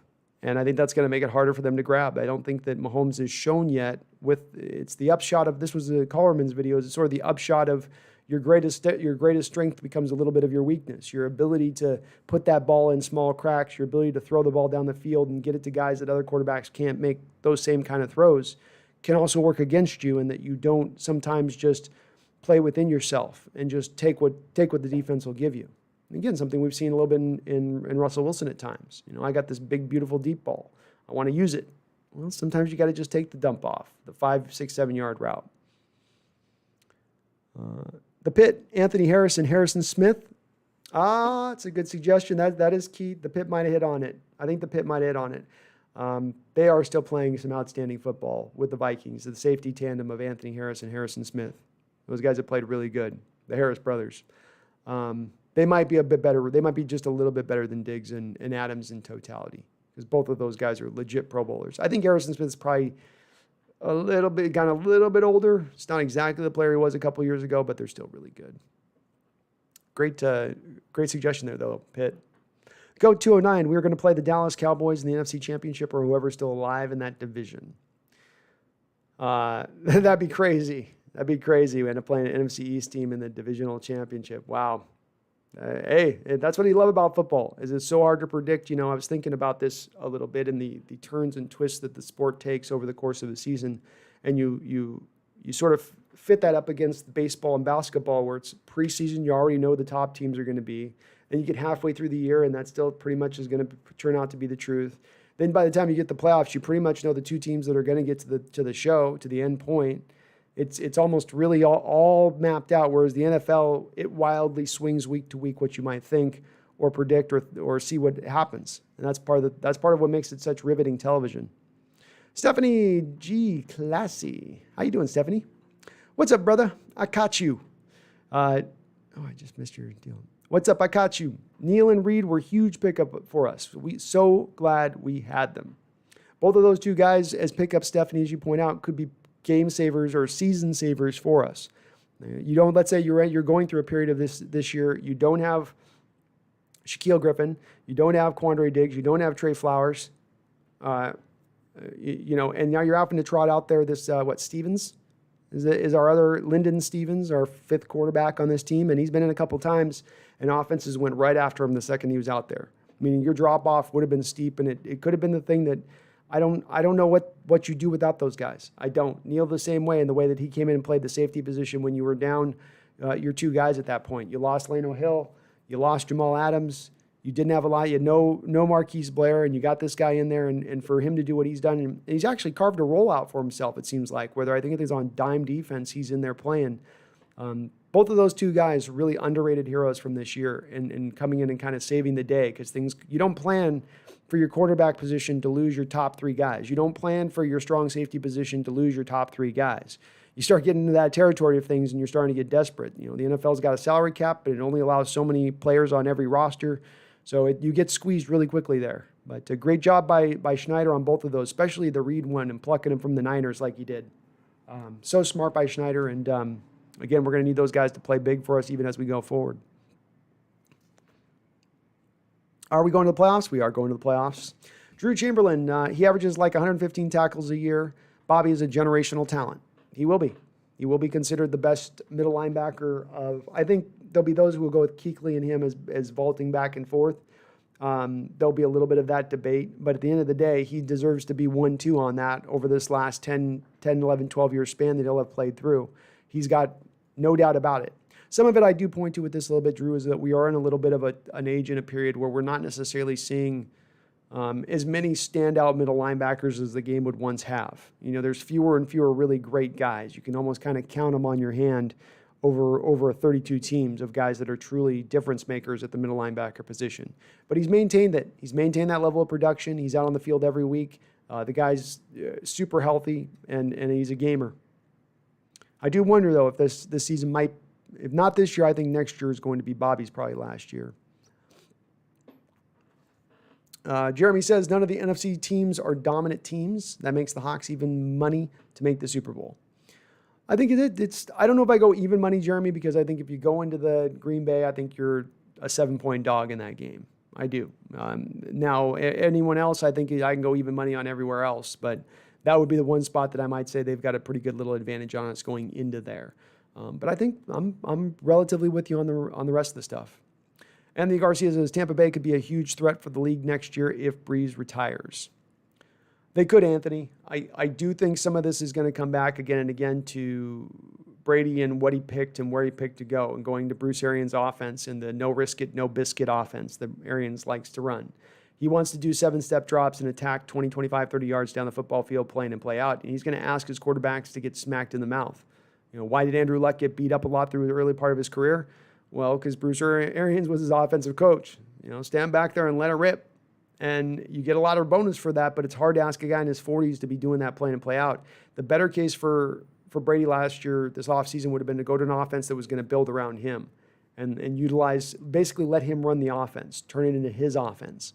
I always wonder about, no matter how more comfortable he gets there, no matter how good their passing attack is, no matter how good that front seven is on the other side of the ball, how is it going to really work with them long term with those two different philosophies at play that are completely opposite, being Arians and Brady, and how they like to go about attacking defenses?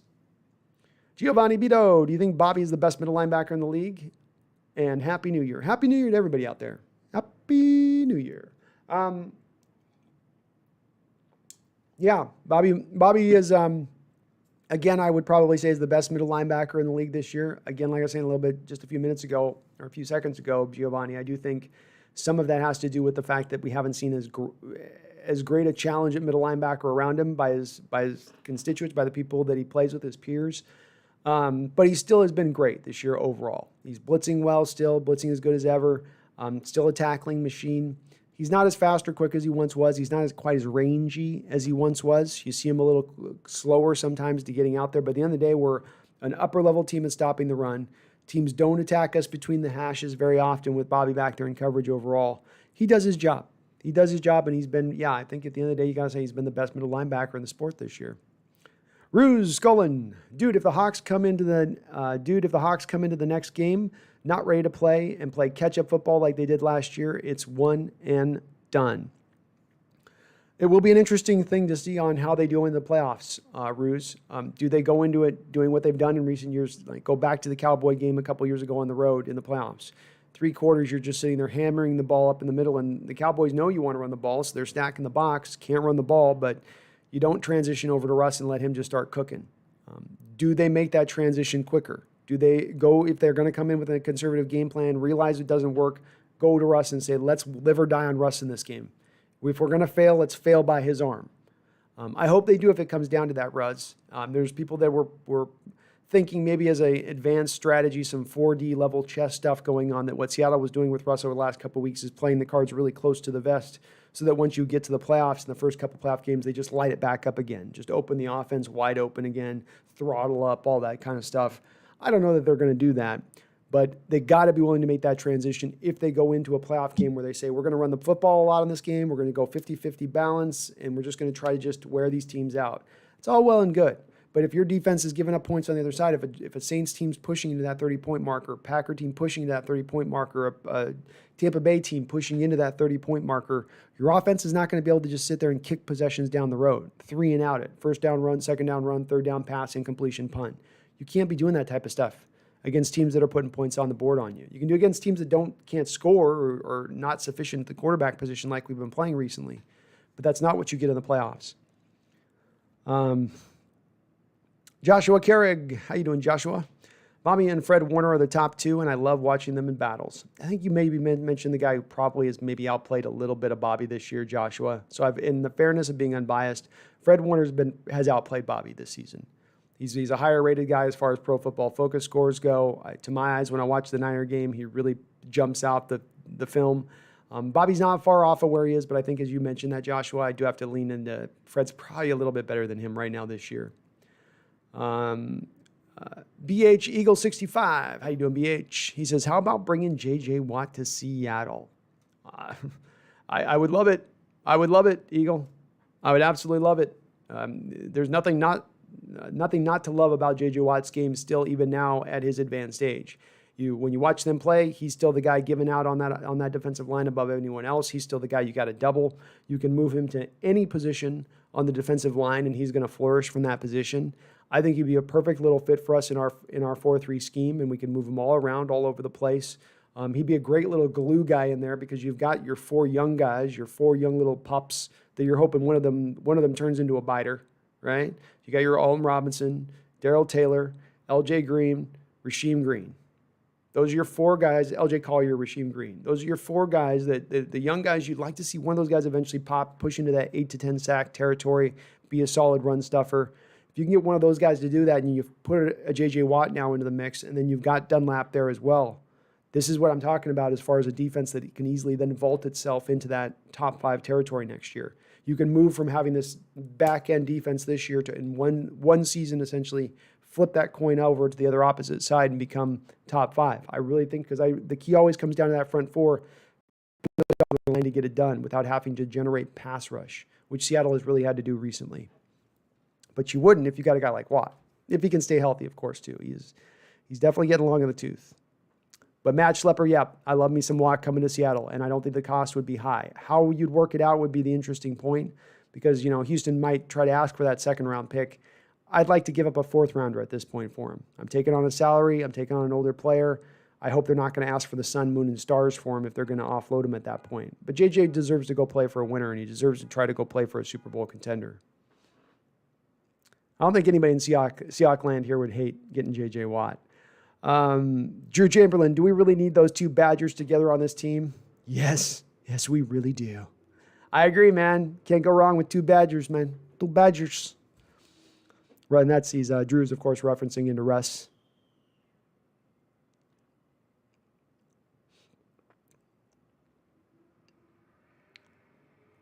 All right, but for those that are new in the chat, I do get a little bit behind the chat. That's just because I like to try to deal with everybody. I like to talk to everybody and get everybody's question in. So if I'm a little behind the chat, I do pretty good about catching up overall. Hang in there. I will get your question or comment.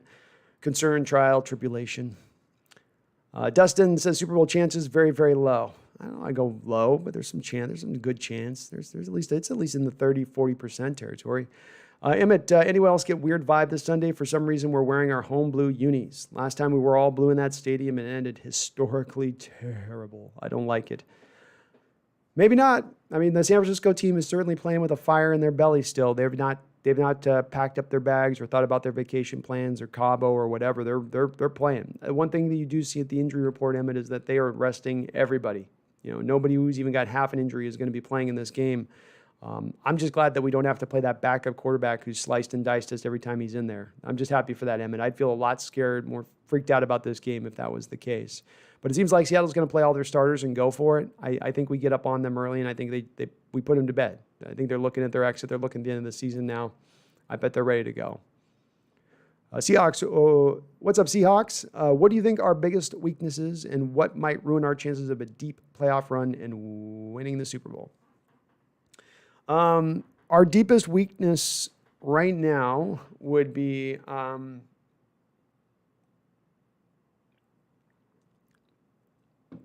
I think right now our passing game is our biggest weakness. I think where we stand, it wasn't the start of the year, it wasn't halfway through the year, but where we are right now, the passing game is the thing that has struggled over recent weeks. Your quarterback is struggling to push past 200 yards passing in a game.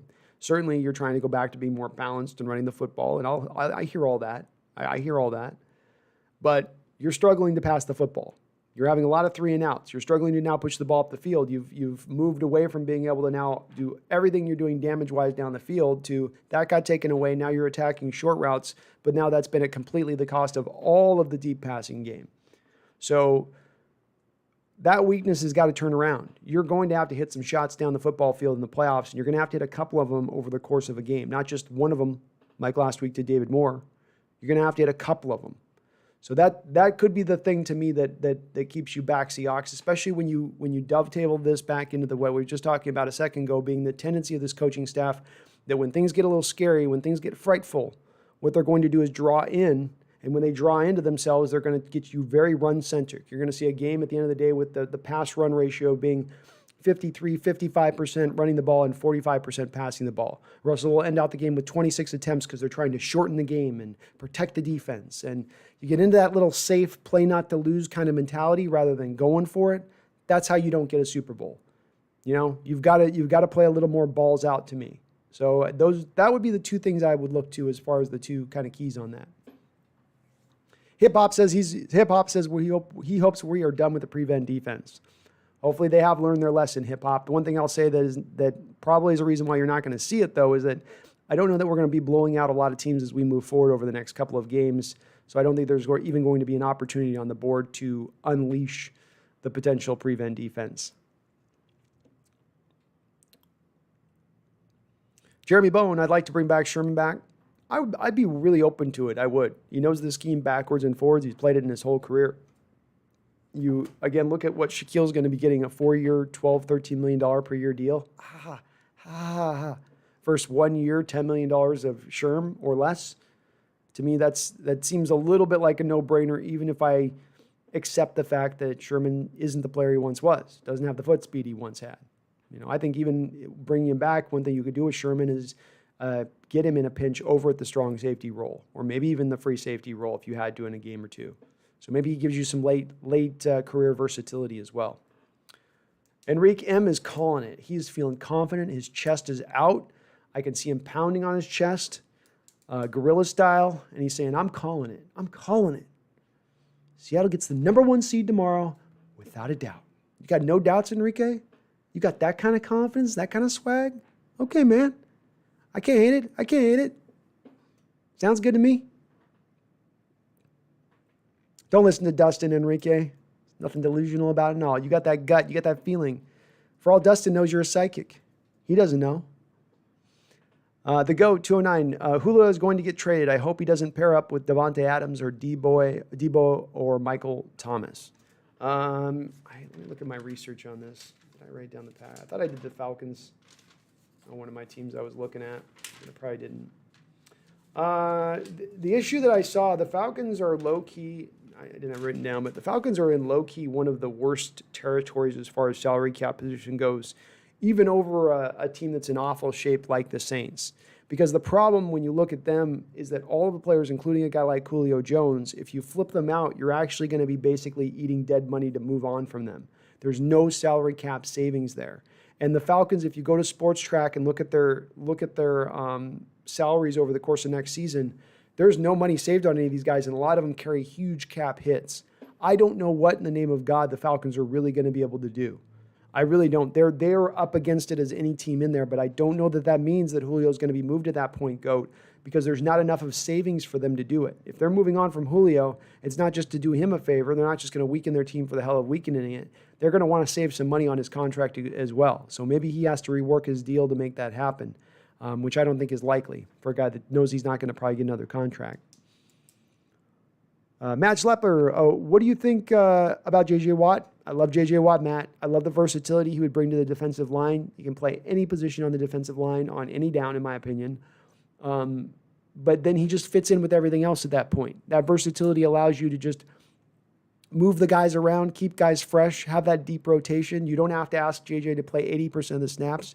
You can ask him to play even 60%, maybe not even on rundowns, because you've got the guy in an LJ Collier. Let's say if you just wanted it on a left defensive end situation. You get LJ in there on early downs, first and second down as a run stuffer, or on base defense situations. And then if you go to nickel, you go to dime, here comes J.J. Watt as far as the NASCAR package.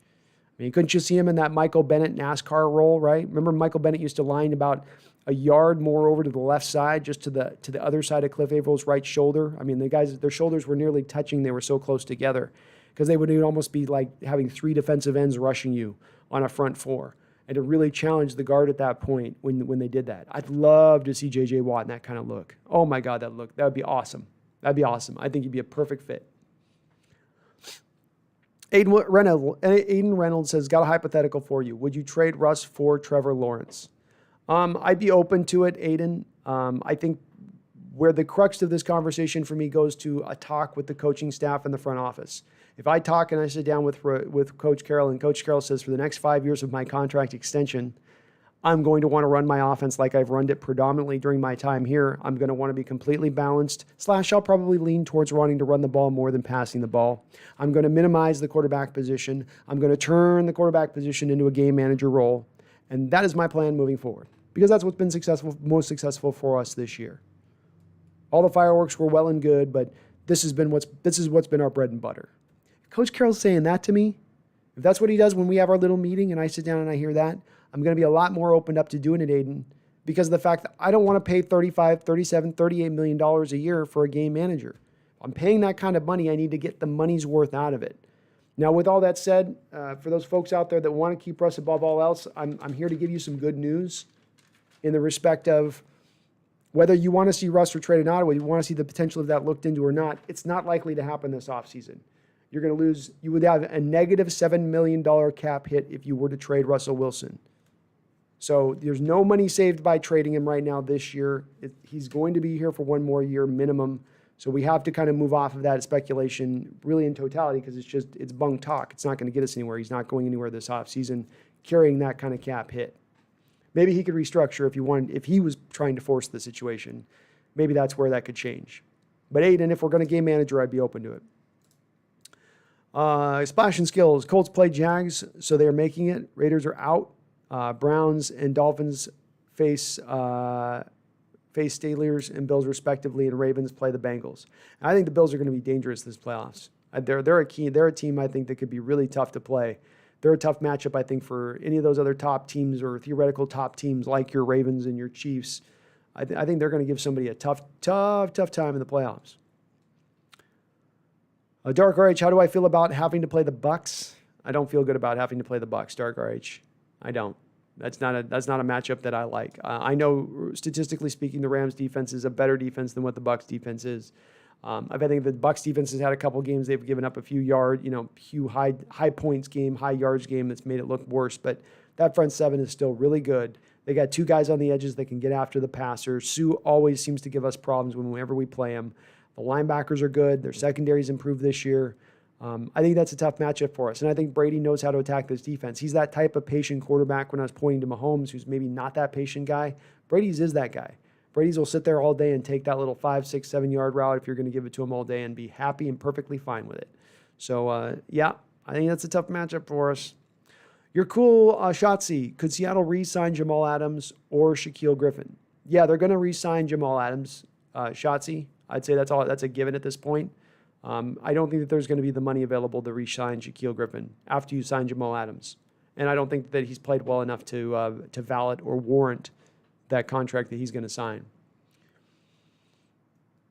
Oh, Connor Duns, thank you for mentioning that. Do please smash that like button if you happen to be watching here on the channel. It helps me grow immensely. You know, everybody sees me on the search results then. I get subscribers. It doesn't cost you anything and it helps me out. Please, please, please, please. The GOAT 209, can we get the Bama running back if he falls? Because running backs always fall in the draft. Najee Harris. Love him. Love him. Najee Harris, I think, is probably the closest thing that we've maybe seen. Fournette was supposed to be this when he came out, the closest thing that we'd seen to Marshawn since Marshawn. You could very well say with Najee Harris, he's the closest thing to Marshawn since Marshawn. The kid runs with such an attitude and physicality, and he would be exactly what Seattle would love. I don't think he's going to drop all the way to the back end of the second round. You'd have to probably get up into the top of the first. I think he's going to go in the top probably 25 picks. So probably not going to be there, but I know why you like him, GOAT. He looks really good, real good. Boosack Noodle says, should I put my bank account on Seattle tomorrow? Boosack, give me the line. What's the line tomorrow at? If the line is at 7 points or under, I'd do it. If the line's over 7 points, I'm going to be a little bit hesitant to do that. I'm not making the bet either. I'm not taking the 49ers and the points at that point. I don't feel good about the bet if it's over that point. Randall, he says, I might be late, but I'm always on time. Now, you're fashionably late, man. You got to make an entrance, bro. Nice surprise to see the show was on. I figured I'd give people a little bit of a bonus show today. I haven't been doing these as much as I'd like to be doing them because this new job's been taking up my life. But I wanted to do today. I want to talk to you guys. I miss you guys, you know. Splash and Skills thinks Fields is better than Lawrence. He just proved it yesterday. I don't know if I'd go off the one game off with Fields. I'll take the totality of the body of their work. I like Fields. There's just something about him that doesn't scream special to me at my first viewing and scouting of him. I need to look a little bit more deeper in him. He does throw a touch, great footwork. Obviously, fits in the mold of being a mobile quarterback like you want in the modern era. But I still fall in line with feeling like Lawrence is a guy who, he lost a lot of guys over the last couple of years to the NFL, and they've had to restock that situation a little bit as he stayed there. I still think he's a guy that's going to fit into that generational quarterback territory when it's all said and done.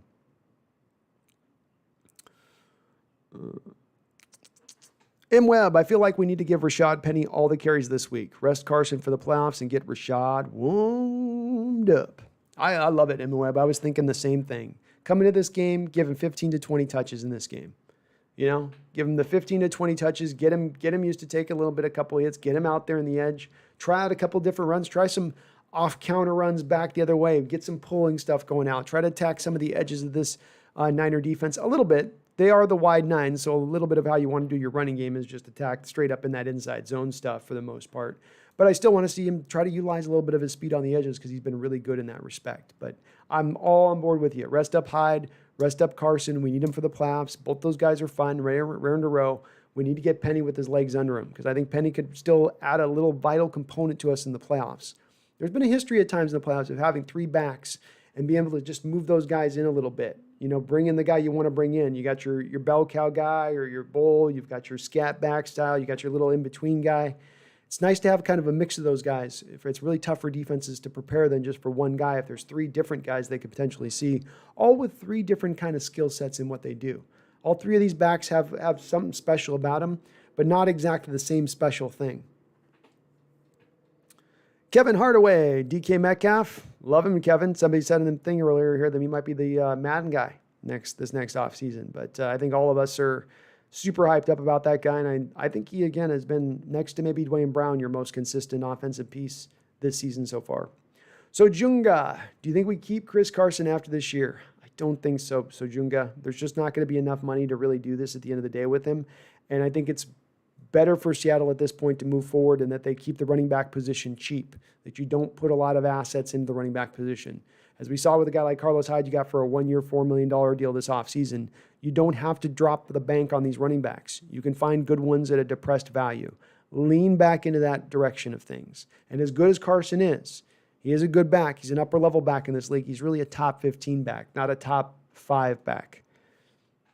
I like him, but just don't have the money to spend on him, so Junga. When you give the deal that you're going to give to Jamal Adams, which is going to be that, $16 million deal, you're going to drop your cap space from the 16th amount most to about the 24th, 25th amount of most in the NFL at that point in time. You'll have about $8.5 million to spend. So So you're not going to be able to give Shaquille Griffin $12 to $13 million a year. You're not going to be able to give Chris Carson a $9 million a year deal at that point. You don't have the cap space to do that.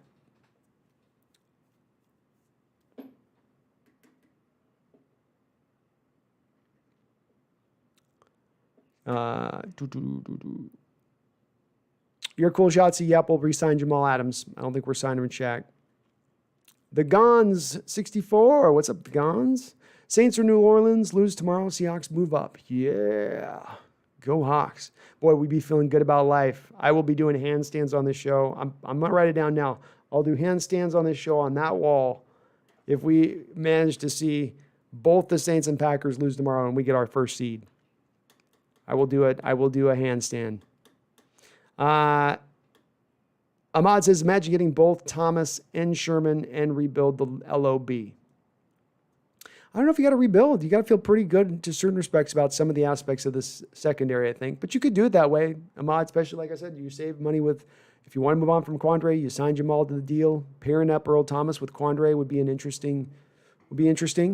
And bring back Sherman, man. I mean, you know, we know he knows the system backward and forward. You're not going to fool the guy. Zach Thompson, what do you think about J.J. Watt possibly being on the Seahawks? I would love it. I would love it. It would seem to be a brilliant fit, a perfect fit. He has played in a lot of 3-4 throughout his career, but at the end of the day, this is the type of guy that you just put on the defensive line and you tell him to go hunt, and he's going to get the job done. He's not the same game wrecker he once was, where he's going to push for 20 sacks this season. But if you're asking him to be a guy who now isn't just got to carry the whole load on the defensive line like he's kind of had to do throughout this year, and be just a guy who can come in rotationally and doesn't have to play 80 snaps a game, I think he's a guy who can still be very, very, very effective for you as a player. And you've got the young guys and the surrounding talent then to allow for that to happen. It's not like you're bringing JJ in with a dearth of other options out there. I mentioned you got those four young cats. Any one of it, just one of those four cats popping, you got Dunlap and one of those four cats popping being LJ Collier, Rasheem Green, Darrell Taylor, and Alton Robinson. One of those four guys becomes a real player for you with Dunlap, and you added J.J. Watt, and now you got Poona Ford, Jaron Reed in there with Brian Monet. Now you're starting to assemble a defensive line that's going to be one of the better ones in the league at that point. And that's, again, where I can see the defense then vaulting itself into that top five place, that more normalized place that we're used to seeing them. Josh, what's up? Green frogs are cool. What's up? How you doing? I always like to see new faces in the chat or returning faces. Dustin says, watch the Rams come knock us out in the wild card round. Maybe. I like our chances on that one, Dustin. I do.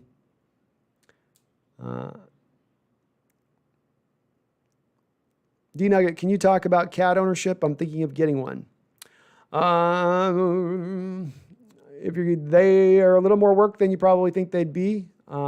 I've got it tough because I have two cats and they don't get along. So it's always a constant battle of just trying to keep them from, especially one, she likes to bully the other one.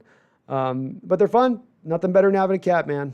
I love me a cat. And compared to dogs, which are a lot of work, just way less work in that respect. But hey, you'll never regret the day you get a kitty. Connor Dunn says, no, this is not a cat channel.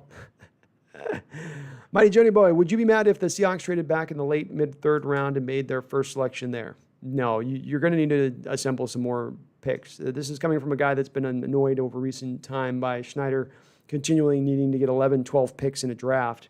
You know, can you just pick where you're picking? But this draft where you only have 3, you need to accumulate more. You're going to need to trade back in order to do that in one of your methods. I think another method is to maybe trade a player and get more assets back in that way as well. But no, they've got to probably do that. I would be surprised if they didn't do that, Mighty Johnny Boy. Jeremy Bone, you don't trade 2 number 1s, then let Jamal go in free agency. And he's not going in free agency, because even if you don't sign him into a contract extension, and this is why I think the contract extension, frankly, will get done this offseason, is because if he doesn't sign the contract extension this offseason in the year that he played for $3.6 million, he will then play on a 1-year deal at $10 million, and you can still franchise him after that. This will push Jamal from saying, I want to be paid $20 million, in my opinion, to saying, yeah, I'll accept $16 million a year. Sure. Because then he'll get his contract a year earlier at that point, get the negotiations sewed up, and really, what's the difference versus waiting a year to get to the $18 million territory versus just getting the $16 million? So I think the deal will get done because the leverage is set up for it to get done. I think Seattle wants to get it done. Jamal wants to get it done. I'd expect it to be right in that $16 million per year basis. Michael Venuzar.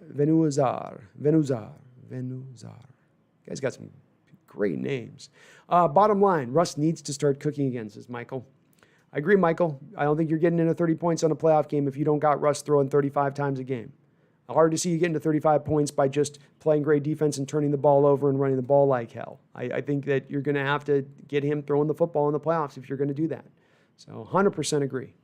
The Gons, here in Denver, you hear thoughts about Broncos rebuilding. Hell, Von Miller or J.J. Watt? The Gons, I would probably lean towards J.J. Watt just because Von's coming off the major injury this year, and then he is an older player like J.J. Both of them have injury concerns, obviously. You're taking a little bit of that risk with it. But I'm probably going for JJ just because I like the versatility that he offers. I can play him in any position on my defensive line versus Vaughn, who's really going to be a Leo for me. I'm not even going to be willing to really play him with his size over on the left side. So I go with JJ above and beyond over that. I think Denver, I think, would be smart to rebuild right now. They're a team that I always say the worst thing you can be in football is being caught in betwixt and in between. That is that you're not good enough to really compete for Super Bowls, but you're also not bad enough to really get up into the top 5 selection of things and really get your franchise quarterback, let's say, or your game-changing players. My Seattle team's been a little bit like this over recent years, where we've been in that one-and-done phase, never really getting a high draft pick, always picking in the 20s, and never really being able to bring on the kind of talent you need to reinvigorate the ranks.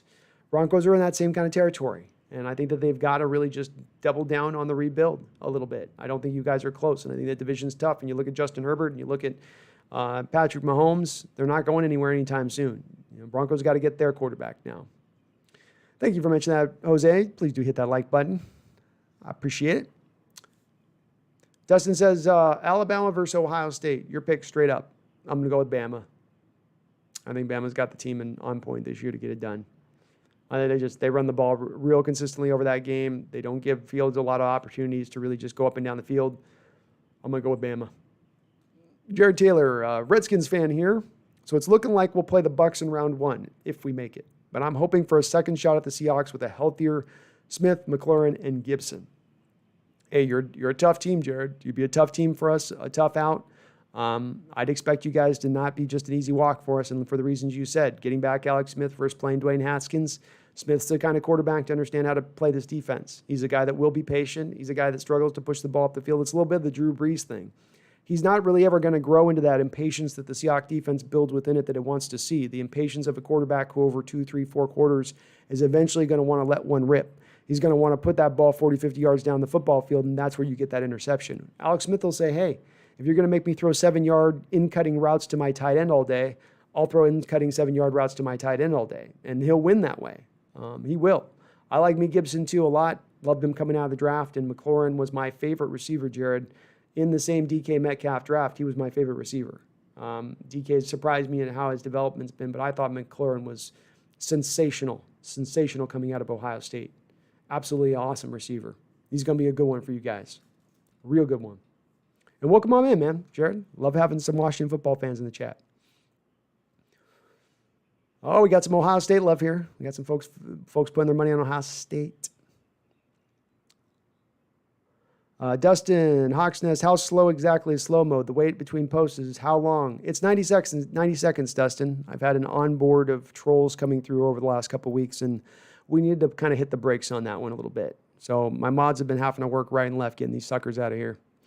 I want to see new people in the chat. I want to be able to talk to everybody, not have somebody spam my board. Jared Taylor, it's not a big deal. Haskins was having a good time. Timing doesn't make sense, though. Figured he should have been studying instead. I think there's just been enough indications with him, Jared, that he's not ready to be a pro. And it's gotten to the point with the quarterback position where if you don't think you've got your guy, you move off of him quick. You don't remain. You don't hold on. You don't say, well, we've got to do our 5-year investment in the guy. You go, hey, if after a couple of years we've learned he's not the guy, then go. Heck, you saw it with the Cardinals with Rosen. They took 1 year with him. This is the new model of the NFL because quarterbacks are coming out so ready and prepared to play and play well. There's less of a reason to have to hold on to a guy and worry about the development aspect. It's a sink or swim kind of situation. We're going to drop you in the water, kick your feet, you stay above the water, let's roll with you. You drop in the water, you go to strip clubs without a mask on, you take selfies on the sideline when we need you to come out for the victory formation and take a knee.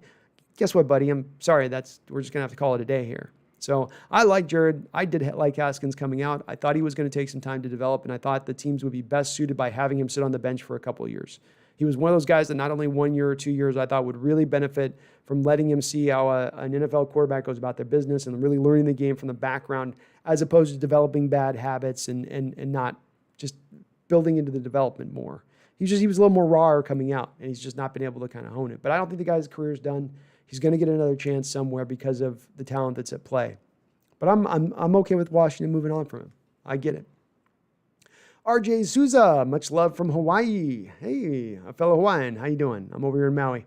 I really enjoy your content a lot. Can you do us a solid and show us some love back by saying Boto? Thank you.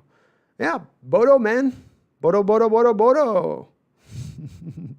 I appreciate you, RJ. I hope I did it, man. And Shaka to you too, brother. Shaka to you too, bro. Loving it here in Hawaii. Loving it here in Maui. I'm going to show you guys my view tomorrow. It's getting a little dark right now, but tomorrow after the game, I'll show you guys my view. I got an ocean view now. It's pretty nice. It's pretty nice.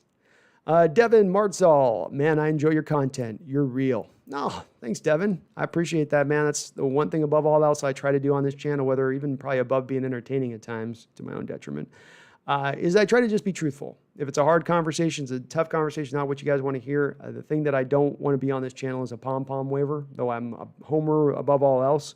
At the end of the day, I just want to try to get as close as we can to the truth. And some of that is you guys helping me out as we kind of distill down to get down to what is really what we're seeing on the football field. Where's where our team's going to go? What can we expect? What can we hope for?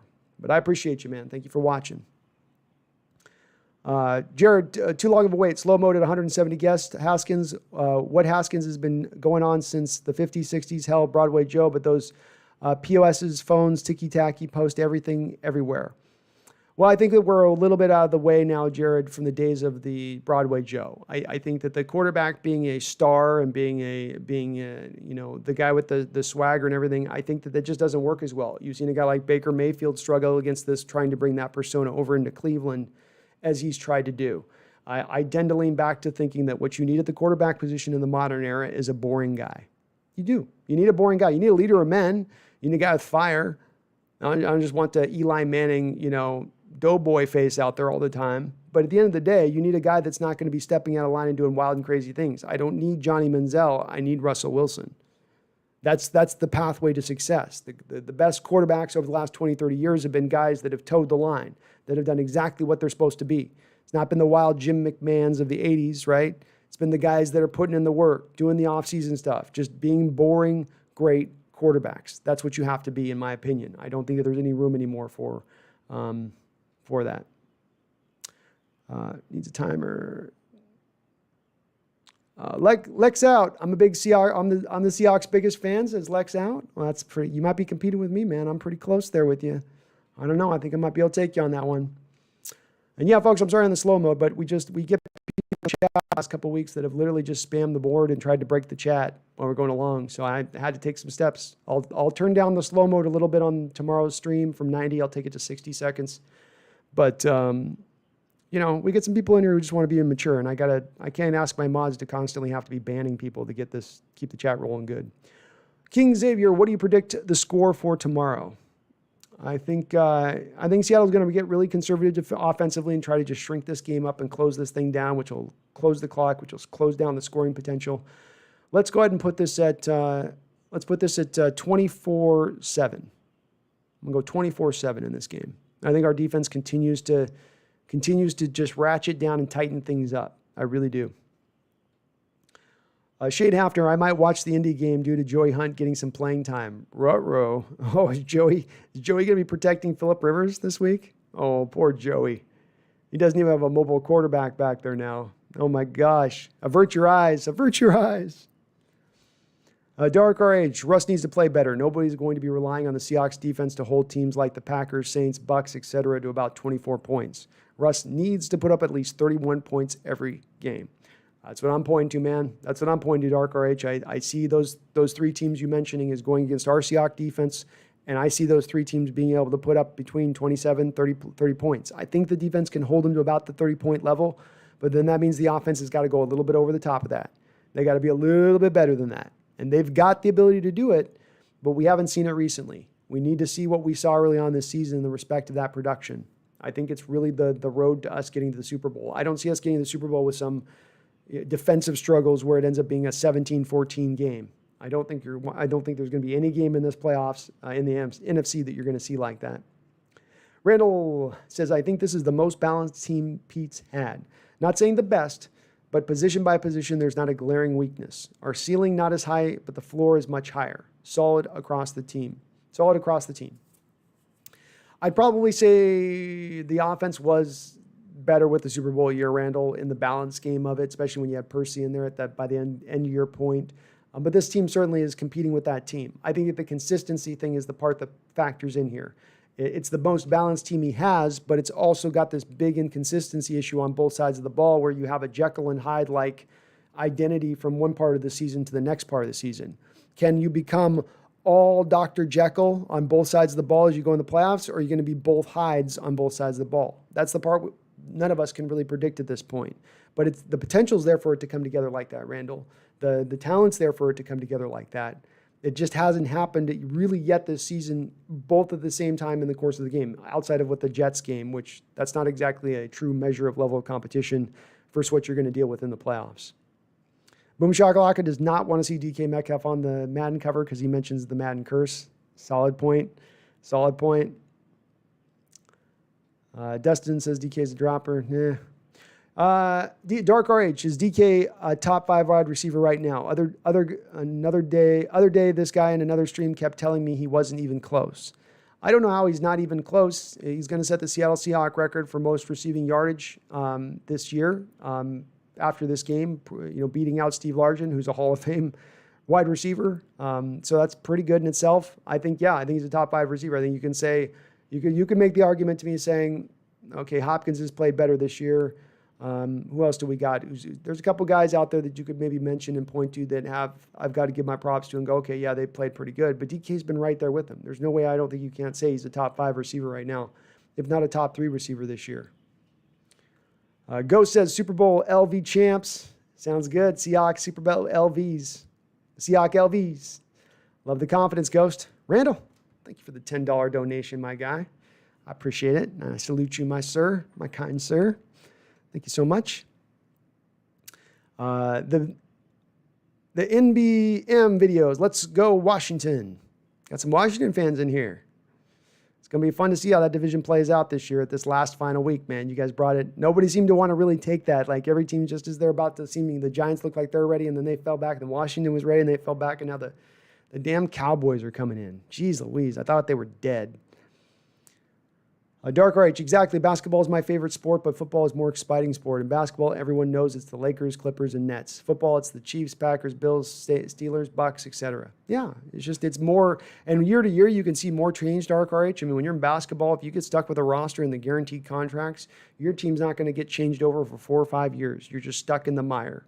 Whereas with football, you can get out from contracts, clear yourself out quickly, turn it right back around. You saw the Niners in 1 year go from one of the worst teams in football or the worst team in football, and then they get up to the Super Bowl. That's the way that they've built it now. It's the thing I really do like about the way the NFL does it. Unknown CJ says the Packers are going to win the Super Bowl.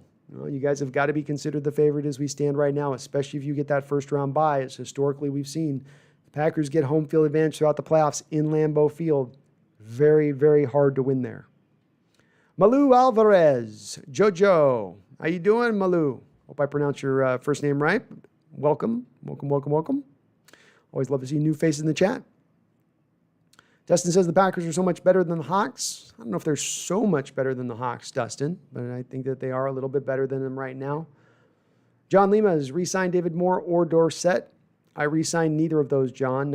I would probably look more to Josh Gordon if he can get off of the suspension list, but I think Moore's going to get a little bit more money from somebody else who's going to give him a little bit of a contract. And with Dorsett, I didn't really understand that signing in the first place, and he doesn't give you anything this year in play, so why trust his help next year? So I'd go neither guy, unfortunately. Kellen Serrano, Fred Warner, baby. Yeah, he's probably the best middle linebacker this year. I had forgot about him because he's just kind of been bursting on the scene the last couple of years, but I got to give my props to the guy and give him his just due.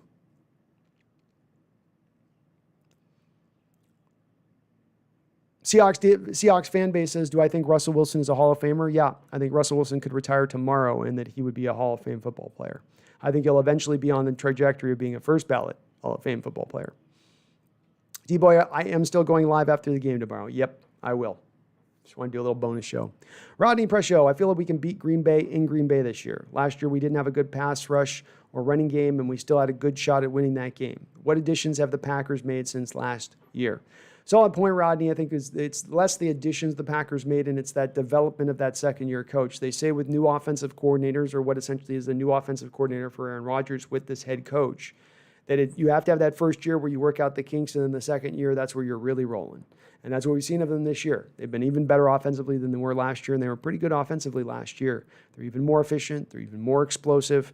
I think they're a little more improved as well, Rodney. But it is a solid point. We're way more healthier than we were last year. We have better frontline talent than we had last year. But boy, when you look historically, Rodney, at the last 20 years, and you've gone into Lambeau and you try to win a couple times and you have not been able to do it. You got the Hasselbeck game. We want the ball and we're going to score. He throws the pick six at the end. You got the Favre game in the snow where he's throwing all over the football field and you can't stop a single thing. You got last year in the playoffs you lost. You just don't feel super confident about going back over there and trying to win.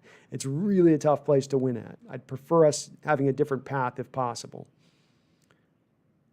Green frogs are cool. There's no point to slow mode if he uses the time to tell a story for every comment. All right, I'll try to go a little faster through the comments. I get your guys' flavor. Jeez Louise. Okay. Quantum Clone, do you see us letting Chris Carson go and signing Aaron Jones? No, I see a yes and no. So yes, letting Carson go. No, we will not sign Aaron Jones. I don't see them paying money for a guy. They like the Marshawn Lynch mold of running back, Quantum. So they're not going to get an undersized guy and then pay him money as well. Anthony Garcia's, I'm so glad DJ Reid is with us. Me too. Boom Shakalaka, has Trey Flowers actually been hurt or benched? He's been hurt on the IR. Dark RH, extremely early predictions for next season. NFC West, Seahawks 13-3, 49ers 11-5, Rams 11-5, Cardinals 9-7. Dark RH, you're not going to want to hear me say this, but I would probably say this will probably next year is the year the Rams probably get to the bottom of the division. But I know you're not going to like to hear that, so I'm sorry, buddy. But I think that there's some problems, and with what the Cardinals are doing, they're making the right moves, I think, to continue to improve. I do. They've got more work to do this offseason, but I think they're moving in the right direction. Where at the Rams, they don't have the flexibility here this offseason to improve yourself. You guys don't have the cap space, won't have the draft capital to get things done the way you need to really maintain. Still have good frontline talent, but keep in mind too, Dark Arch, this is another year Aaron Donald's getting older. Eventually, he's going to become an older player that's not what he's been in the last few years, and that's really going to take that defense down a notch when it happens. Daniel Torrico, good luck tomorrow, Seahawks fans. Go Niners. Well, good luck to you guys. Hope nobody else gets injured for you guys, Niners. This year, you've had enough injuries. Next year is going to be fun, man. You're going to get a high first-round pick. I wonder what you guys are going to do with it. Another defensive lineman, maybe? You guys going to get another defensive end? Just keep churning them out. Writer Live, my dad's uncle said prevent defense prevents you from winning. It certainly has with the Seahawks over the course of time. And I've yet to see a prevent defense that really, really does work in the NFL. Coaches just get scared.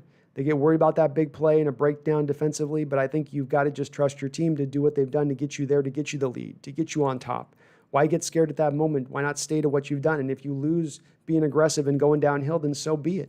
At least you win one swinging. At least you win out rather than on your knees, on your feet, which is, to me, what the prevent defense is. It's playing the game on your knees. Anthony Garcia, I don't know if we want Sherman back. He's loud attitude that got old. He certainly burned some bridges on his way out of here, that's for sure. Trying to get through the chat here quicker for you guys. Ryder Live says, go Niners. I'm a Jets fan or need Pats, so y'all go to a wild card game. No. I got to be like that, Ryder. No.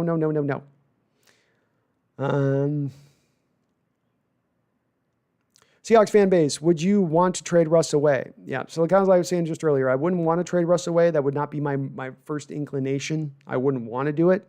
I'd want to open this offense up, let him throw 35 times a game, let him cook a little bit. Not full-on roast over an open flame, but just let him cook. But the absence of that happening, if the coaching staff's unwilling to do that, then I'm going to look at what I might have to do. I would look at that as an option. I would look at that as what can we get for him if we could. Doesn't make any sense to pay a quarterback $37, $38 million per year, and he's just a game manager. You can pay $21 million a year for that, and then put those assets into better places on your team. Fundamentally build your team smarter. Harold Bonaventura. Sorry, Harold, I mispronounced that. Saints are going to win the Super Bowl. Well, I do feel bad for you guys the last couple of years and how you've had your seasons end due to the officiating and bad officiating over the last couple of years. And you've got a good team. But man, your running back room, man. Harold, boy, who's playing for running back for you guys tomorrow?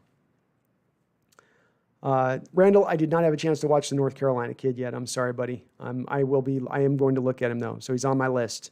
I promise you. Music by Chris. No way different. Can't compare. I hate when people do that.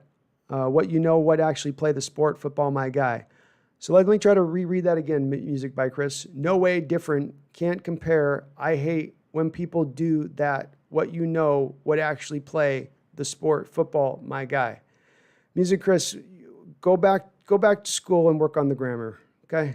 Like it's English, my guy. Just randomly putting words in doesn't make sense. I don't know what you're trying to say there. Jeremy Bohm, LJ Collier had a nice year, great bounce back. No. Where LJ has definitely had moments of flashing, LJ has not had a nice year. He's not had a nice year. Let's look at LJ Collier's stats, shall we? Let's see what has LJ Collier done in a full 15 game year so far right now. It's going to take me an hour to bring it up. I know I'm behind the chat. I looked it up the other day. He's got about like 16 tackles and 3 sacks. That's not league average. That's well below league average. He is what we thought he was going to be when he was first drafted, which is essentially a 5-tech, 4-tech, whatever, defensive end, who's a run-stuffing defensive end on early downs, who you're going to flip out for a pass rusher on passing downs, who maybe has some potential as a 3-tech in the NASCAR package in nickel and dime situations. But he hasn't necessarily shown a great adeptness at the 3-tech. There's a Cardinal game where he flashed. He gets some moments where he flashes, but there's just no consistency to play. And the thing you've always got to consider with this guy, again, he's not a young player. He's not Rasheem Green coming into this league at 20 years old. He came into this league at 24 years old. He's going to be 26 years old next year. There's not a lot of time for this guy to develop. We kind of need him there and to be what he is. I still think he could be a useful player for us moving forward, but he's really restricted as far as the top side, the upper end on what we're going to see on him. Brian Roberts, how you doing, buddy? Randall says, I think Carlos Hyde is out tomorrow. Is that just a precautionary deal? Yeah, absolutely, Randall. You're gonna want to make sure you got your stable of running backs, because I guarantee you Coach Carroll is well aware of the fact that over the last few years, his running back room has been decimated as he's gone into the playoffs. He does not want to go back into that lane again. He knows it just completely stops the whole offensive picture if you don't have a prime guy that can run the football. Prime guy being his mold of guy between Chris Carson and Carlos Hyde. He's got to have one of those two guys ready to go game day in the playoffs, each game to be at their most successful. So resting at least one of them in this game makes a lot of sense. Dark RH, I think DK will become the best receiver in the league one day. I agree. Chris Gow, hey mate, how you doing? How's it going? Nice to see you on at a nice time for me, 3 p.m. Sunday. Oh, that's good. I was hoping maybe I'd catch a few people today that we weren't able to catch because I got to do these so late on Sundays. So glad we got you in here, Chris. Appreciate it. Michael Wright, will we keep Carlos Hyde next year? Possible, if you can get him on a similar contract to what he got him this year, Michael. I mean, if I got him on a 1-year, $3 million deal next year, 1-year, $4 million deal, I could do that. I could potentially do that. I want to see what running backs will be available on the market. I want to see after all these teams that are over the cap have cut some of these guys down where everybody's kind of sitting. But I would certainly be open to it. Randall says, am I correct in the understanding that we get the number 2 seed? It's either 1 or 3. I was under the impression if both teams lost, if the Packers lose, if the Saints lose, I was under the impression we had the number 2 seed, Randall. I could be off on this, but I thought we get the number 2 if it went that way. Cam Forsyth, I respect the Seahawks a lot, even though I'm a diehard Bear fan. Hey, props to you Bear fans. You guys have had a rough run here where you guys just can't get your quarterback in the position you need. And if you could get the quarterback, the team would be so much better. But thanks for coming in here. I'd love to see all other teams' fans come in here and talk shop. Be interesting to see, Cam, what you guys do with that quarterback position. I was looking at your guys' cap space because you were one of those teams that I think is due to be up over the cap by just a couple million. And you can't get out of that Foles deal. You're still kind of stuck in that Foles deal for another year. What do they do at that quarterback position if you're the Bears? I mean, you've got a good defense. You could use a few more playmakers, but man, just another one of those teams kind of caught right in that in-between thing where if you could just get one thing fixed on one end of your team, everything else would be so much better. I know they tried with Foles, but you just got to find your guy. But thanks for jumping in the chat. Appreciate you. Randall says, I see rumblings about the Cowboys trading Zeke. From a talent standpoint, I think he's dynamic, but I'd be worried about that contract. It'd be a deal where we'd have to honor his current $13 to $15 million. The problem I saw with Randall is that for the Cowboys to trade and move on from Zeke, it would be for them to clear up cap space. But the problem is because he just signed the deal and he's only in the year 2 of that deal, that trading him this offseason would mean that they would eat so much bonus money that would accelerate at that point that you're not actually going to save any money by trading off of him. I thought I looked at that the other day and saw that, so I don't think there's really a possibility for them to move off of him this season. They're stuck at least one more year with him, I think. Thomas E., we're playing championship caliber defense right now. If we can just start clicking on all cylinders on offense, we are going to the Super Bowl. Love the confidence, Thomas. I agree with you. I think our defense is incrementally, step by step, over the last 4, 5, 6 weeks, gotten better and better and better. And by stacking those performances up, have put the type of defense together that could be pretty good in the playoffs. They could be much better than what we've seen off of the early season. I don't think that they're a dominant top 3 type unit, that it's been that kind of turnaround as of yet. Keep in mind, Thomas, we haven't been tested exactly by the top-end level of offenses, right? You've gotten Colt McCoy. You've gotten Jared Goff. You had Kyler after the shoulder thing that he hurt early in that game. We've had some of the lower level of competition here. So as far as the quarterback and offenses go. But they are much, much better than what they were early on in the year. Aiden Brooks, what if the Rams and the Cardinals tie if the Bears win?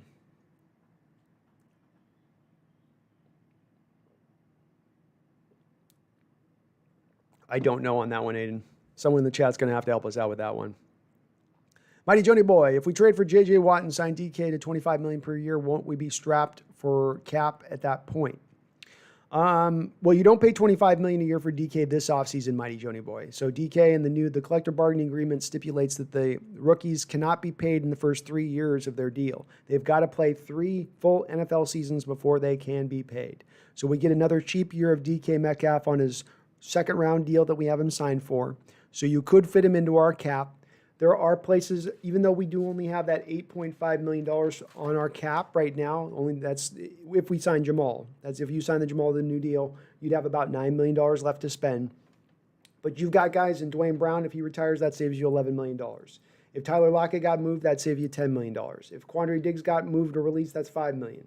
Bobby Wagner, if he were to be traded or moved, released, retired, that's $10 million. Jaron Reed would save you $8.5 million if you had to move on from him. That's $44.5 million kind of sitting there in potential release money that you could move off from to bring on better and other players. So you do have some flexibility on that side of it to where you could bring a J.J. Watt in if you wanted to move off on one of these other guys to facilitate that type of deal. Dark Rage says half our offense is out and we have Michael Brockers out on defense. Yeah, Dark Rage, you've got some holes in this one coming in. This is going to be a tough game for you guys to win against the Cardinals. Oh, Cam says the Bears would advance. Okay. So Cam, we're counting on that tie. We're hoping for that tie tomorrow, that elusive tie between the between the Cardinals and the Rams. Chris says, would you consider an elite like running back that's going to be available to replace Chris Carson in free agency, or would you rather the Hawks just pick one up in the draft? I think the salary cap era makes you have to load balance positional groupings, and you've got to find a way in certain spots to go cheap so you can pay in other places. And there's 2 positions on this current team in the way schematically we are built to go cheap on. Running back is one of them. Cornerback is the other. Cornerback reasons being we play so much zone, you don't need a man-on-man guy. You can ask a guy to be assignment correct in his own system, and he doesn't have to be the creme de la creme kind of guy. And indeed, you almost waste that type of guy. You know, one of the reasons that Jalen Ramsey wanted out of the Jacksonville Jaguars was because they were playing in that Seattle scheme. He was playing in that zone scheme, wanted to go to more of a man-based place so that he could get the most out of his skills. So cornerback and then running back for kind of different reasons, being that you can just always go find these running backs very cheaply at the end of the draft. There always seems to be some really talented guys there at the back end that you can find, as long as you're willing to sort of make that yearly investment in it. Because when you can get your running back room down to only paying a couple $1 million there, now that's extra millions I save to go spend in other places on my football team, like my offensive line, or like a defensive line and getting an extra defender in there who can rush the passer. I prefer to go in that direction as opposed to paying the running back. I just don't see the difference making that they make for the price that they cost versus what you can get in another place. I don't see a huge difference between Chris Carson and Carlos Hyde as the type of players they are. I know Chris is a little bit better, But I don't know that there's this monumental difference between them as a player. I don't know that he's that much of a game-setting, changing player at the running back position.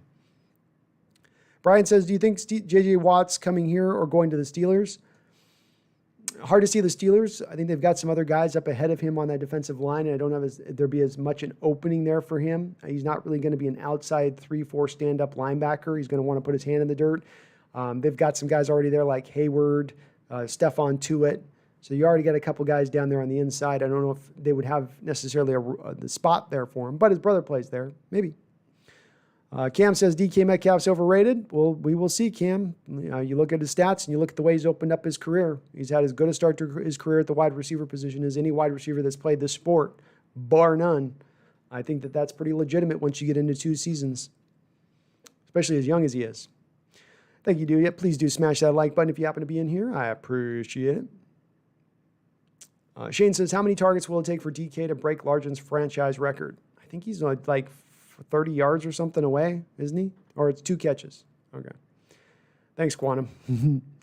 Cam says, what do you think the Bears are going to do next year? They're in a tough situation. I don't mean to be a doom and gloom guy for you, Cam. I do like the Bears. I like the way that they go about their business overall, but the tough part about the Bears when you look at it is there's not a lot of space for them cap-wise. You guys are right up against the cap to a degree, as I understand it. I'm checking my notes here as I'm talking to you to make sure. You're not one of the teams that's got a lot of room. So there's not a lot of cap space to go. You're locked into the Foles deal, so you can't get out of that without the dead money. Obviously, Trubisky you probably move on from. But you've got to get a quarterback in there, and then you're going to have to get playmakers. Allen Robinson's probably going to move on in free agency to a team that's to a better quarterback, to a better place that's going to get more out of him. That's one playmaker you're losing, and you can't really afford to lose. You're already light at that position. So now you've got to go get a quarterback, and you've got to go get a couple of skill position players. Where do you go get that done when you don't have a lot of cap space to go and do it? Which means that they're going to have to get this done in the draft somehow. The wide receiver free agents, for instance, it's not a deep crew.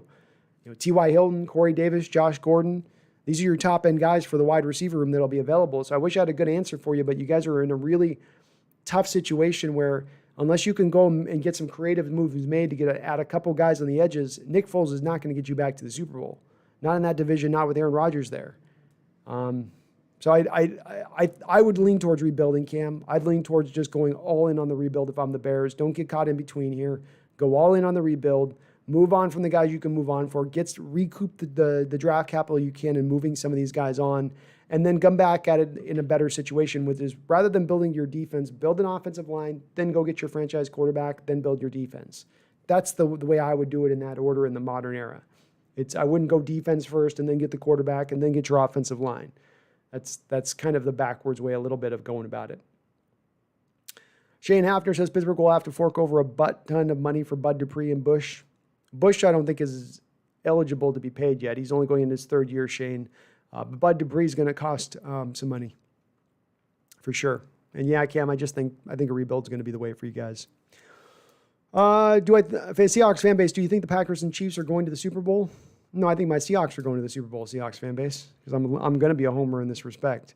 Do I think the Chiefs are going to make it? I'm going to be a shocker on this. I'm going to say everyone's going to shock the world there. The Bills are going to shock the world, and you're going to see the Bills and the Seahawks in the Super Bowl. How you like that? How you like them apples?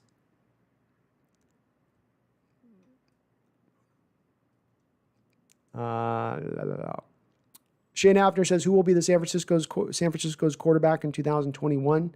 Not going to be, it will be Matty Ice. Matty Ice. Shanahan got the best year of Matt Ryan's career with the Atlanta Falcons, got an MVP level year out of Matt Ryan. Matt Ryan is a much better player than Jimmy Garoppolo, even at this advanced age that he's at. I think they're going to go in that direction. Certainly Atlanta will probably look at rebuilding this year. Dark RH, did I see Russell's inspirational video? Was it the Black Mamba one thing? A little bit of it, if it was that one, a little bit.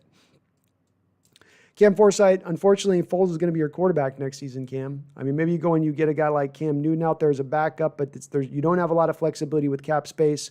You can't release Foles and save any money in the deal, so you're locked into keeping him on the roster. When you look at free agent quarterbacks that'll be out there, guys you can get, I mean, do you want to, Cam, go make a move for Matt Stafford? I mean, do you think Matt Stafford's going to be able to elevate the lack of playmakers out on the outside there? I don't think he will be able to. This is where, again, I fall back in line. Cam was saying you guys are best bet at this point. Rebuild and prepare for the moment. Rodgers is out the division at that point. Packers will take a step down. Detroit's always Detroit. That leaves you guys in a nice pole position at that point to take the step forward at that point. Strike right at the right time. Chris says, do you think we are resting anyone for tomorrow? Probably Shell. I think Shell would probably be able to play if he was in a pinch. I think Hyde could probably play if it was in a pinch. But I expect those guys to be rested for that reason. Tropical Tim in the Philippines. How you doing, Tropical Tim? Welcome on in the chat. He says, go Pack, go. Would love to see another Seahawks-Packers NFC Championship game at Seattle or Lambeau. Always epic games. I watch from Manila. Good luck to all. Well, good luck to you and your team as well, Tropical Tim. And you guys have become our slow, quiet nemesis. It was the Niners there for the first part of Carroll's era in there, but you guys kind of have slowly become that for us. Where it just seems like year in and year out, we're going to have to, between the two of us, knock one or the other one off to advance on to the next round of a playoffs or advance on in the Super Bowl. It seems like one point or another, we're always on that collision course. And you guys are tough. You're a tough team to beat. It's no fun going to Lambeau, and it's no fun playing you guys. No fun playing Aaron. He's a tough quarterback. Best luck to you guys, though. Randall says, I don't bet on Hawk games. I think it's bad luck. But if I were to bet on anything, I'd be the under, which is 46 combined points. We're +7 tomorrow.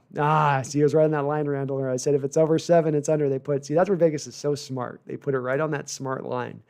I agree with you. I'd lean to the under on that. I think Seattle's just going to run the ball like hell tomorrow. I think we're going to have like 35 rushing attempts in this game. Just shrink the hell out of that. Shrink the hell out of the game. We're okay. We can have Pack fans in here. We take all types here. He's being a polite Packer fan, Seahawks fan base. I love other team fans coming in here. I love talking shop with other teams' fans. Randall McDaniel, yes, our special teams coach did come back. And as soon as he did, you saw a little drop off in level play, penalty last week by Neal. No, I'm just playing. But yes, I do think he is back. Dark Rage says, yeah, I thought I was tripping or something because I think DK is a top 3 receiver. Yeah, I think he is too. Tropical Tim, you're welcome in here, man. Don't listen to that. You know, we got some salty fans sometimes. Splash and Skills, the Lakers just won a championship after having an awful year the season prior, so no, NBA better always, NFL overrated. Not the greatest example, Splash and Skills, not the greatest example to take.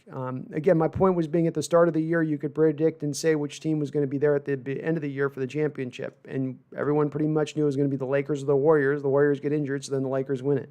I don't think it was a shock to you, Splash and Skills, to see that the Lakers win the championship last year.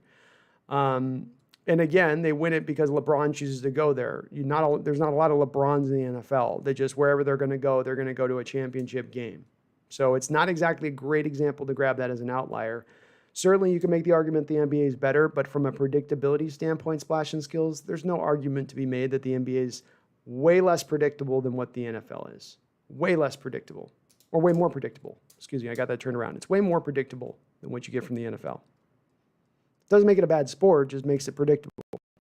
Randall says, since 2012, the NFC West has 27 different quarterbacks to start a game. Hawks have one of those, 26. First name Russ, last name's Wilson. He has been amazing. Another year that he seems to complete here is if he can get through this next game, through the playoffs, where, again, doesn't miss a single game.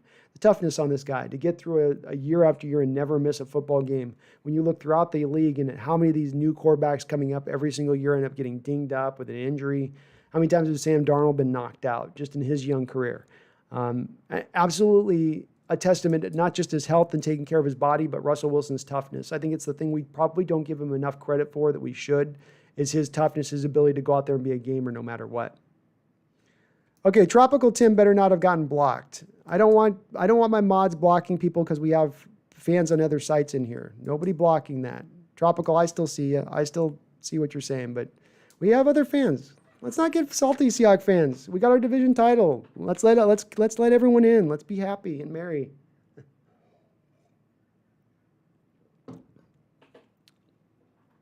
And Randall says, if Russell can stay healthy another 10 years and break Favre's consecutive record, I think that'd be more significant than a career TD yards completion to be an NFL's Iron Man. I do. I think it would be as well, Randall. I think it'd be one of those true marks of It doesn't seem real. To get through 20 years and not have an injury if he was able to do it, if he was able to break Favre's record. This is going to be the tough 10 years to do it, though, right? Because now he's a little older and the injuries hurt a little bit more. Stuff doesn't heal as fast.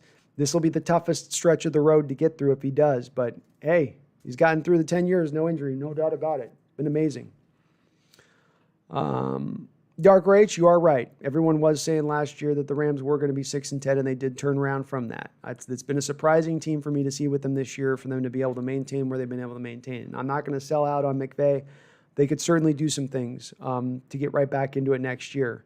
You just wonder at what point or another, Darker H, some of those win-for-now moves that they've made over the last year, at what point or another do those chickens come home to roost?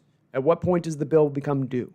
Because it does become due at one point or another. You don't just do those type of moves and win for the now or try for the now and not have the future end up hurting you to some degree or another. Randall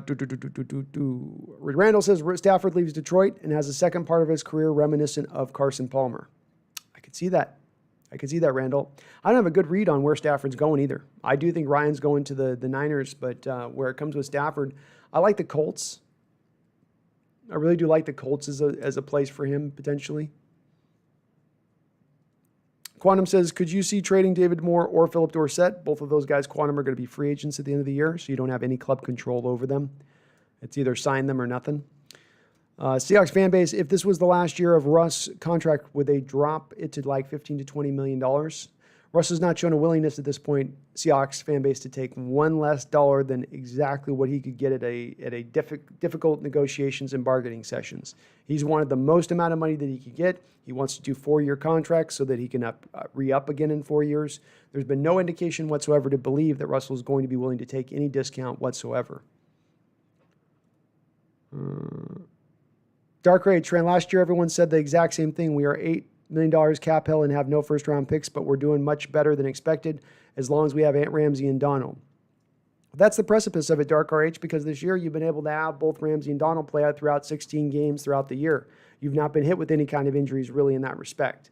But you lose a Donald for an 8-game stretch of your season with some of the stuff that's been disadvantageous for you at other positions, you could easily slide into that 5-11 realm season. And again, he's not going to be a defensive player of the year in perpetuity for the next 5 years. At some point or another, you're going to start to see some drop-off in Aaron Donald's game. Again, the bill comes due at some point, Dark RH. It does. It really will. Is it this year? Is it next year? I don't know. You have a lot of talent on your team, but to rely on just those frontline guys that much without the depth in addition to it, that's where you can see the potential precipitous fall. Boom Shakalaka says, well, LJ is doing better than Iron Leg Taylor. Yeah, but not if you look at the first year of LJ Collier, he's not having that much better. He didn't have that much better of a first year than what Daryl's had either. Darker H, random guys like Leonard Floyd and Darius Williams having career years because Ramsey and Donald make it so much easier for other guys to play better, and we have a bunch of very young players on D. Yeah, but the most important players you have on D, like Aaron Donald, aren't necessarily super, super young. But again, I'm not going to take anything away from Dark Arch. You got a talented team. So I think that's why our division is one of the toughest divisions in football. I also think that the teams out there, Niners, Cardinals, in addition to us, have really good teams as well. There's no weak Sallies out on this division. There's no doormats. Everybody's going to be tough. Martin Bedito, how you doing, Martin? He says, who would you say is the best player on the Hawks? Who's the most overrated and underrated too? Well, the best player in totality right now is Russell Wilson. I think DK Metcalf is pushing him, and I think Russell Wilson's recent stretch of this last 5 or 6 games he's played over this year is certainly starting to maybe drop him down a bit of a peg in my mind to a tiny degree. But DK would be the guy that's maybe even next year starts to vault over the top of Russ because he could be a potential best wide receiver in the sport. Who's the most overrated? It's a really good question. Really good question. Probably the most overrated right now is Bobby Wagner because I know that he's still going to be considered the best middle linebacker in the sport, and he'll be a Pro Bowler, and he'll be an All-Pro. But his impact on the defense and what he's doing for the defense and seeing him making plays like a young Bobby used to make, I don't see the same kind of player that I used to once see out there. It seems like it's been a couple steps that have been lost. There's one play in particular I was watching from the All-22 film last week where they had a run off right tackle, And he's coming over there, and it's almost like he's playing the will linebacker position. He's like he's playing middle linebacker, but just how slow he gets to the guy, to the running back in the hole, who's just running off of the inside of the right tackle. It was kind of surprising to see that Bobby couldn't get there to make the play. He's not being blocked in that moment. He just, from a speed standpoint, couldn't get there. I've seen that happen at times this year. So he'd probably be the guy. And the guy who's probably the most underrated, well, I'm going to go with, actually, on that one's going to be Damian Lewis, because we haven't talked enough about Damian Lewis, Martin. I mean, you've got a guy that's going to be a Pro Bowl at the right guard position as we move forward for probably years to come, a phenomenal road grader down there who's coming along as a pass protector. I think he's a guy that not enough Seahawks fans have been aware of how good of a rookie year he really, really has had. Randall McDaniel says, Kenny Golladay and Marvin Jones would be interesting free agent wide receivers. Curtis Samuel, too, but he's oft injured. Rashad Higgins. I like the first two guys you mentioned, Randall. Somebody's going to pay Kenny Golladay a huge sum, so you wouldn't be able to get him. But Marvin Jones maybe wouldn't cost as much. One of those guys I've lamented I'd love to see with Russell for years now, which is more of those guys that can go up and be the trust throw guys. Go up and they can get a ball and pluck it out of the air. That's Marvin's game to a T. Love to see it. Tropical Tim says in the Philippines, says, I don't believe the Packers pay Aaron Jones what he's worth, but it's okay because here comes A.J. Dillon, but I'd like to keep Jones. I think the Packers are ripping a page out of Seattle's book in this respect, Tropical Tim, and they were saying, look, we don't want to be back in our Marshawn Lynch era where we're paying for running backs. We don't want to pay running backs. Keep them cheap, keep them lean, keep them stacked. Keep your talent stacked there so you don't have to be held up in a leverage position of having to sign that guy, like the Titans kind of had to do with Henry. Or like the Panthers had to do with McCaffrey. So you get it stacked up, get a couple guys, you're in a bit better situation in that respect, and I think that they're doing that smartly, Tropical, with getting a guy like you mentioned with Dillon. I'm still not completely sold on Dillon as being, same kind of talent level that you have with Aaron Jones. And watching his tape, he went down a little bit too easy at times for me in college for the fact that he's freaking huge. But smart on them to do it that way. Shane says Drexler doesn't reset Portland. He just saw what was coming and reacted to it. Once Duckworth got traded, Drexler knew they were going into rebuild mode, and Drexler was battling injuries at 32. Yep, knew if he wanted a chance, he had to go to a different team. Shane says, how much do I offer KJ to extend him on a one-year offer? I'd give KJ a 1 year, $4 or $5 million deal. Somewhere in that realm. Tropical says Seahawks may not have a shot at either Aaron Jones or Jamal Adams. Not both, obviously. I don't think they would go with maybe Jamal Adams. He fits a little more into the Seahawks mold, but I don't think that they're going to pay for, if they're not going to pay for Chris Carson, Tropical, they're not going to pay for somebody else's running back. Domi, love your Dolphins, Domi. What's up? Dolphin fan in the house? Shane says Diggs had a hell of a year. Getting that Pro Bowl selection and 5 picks will get him paid.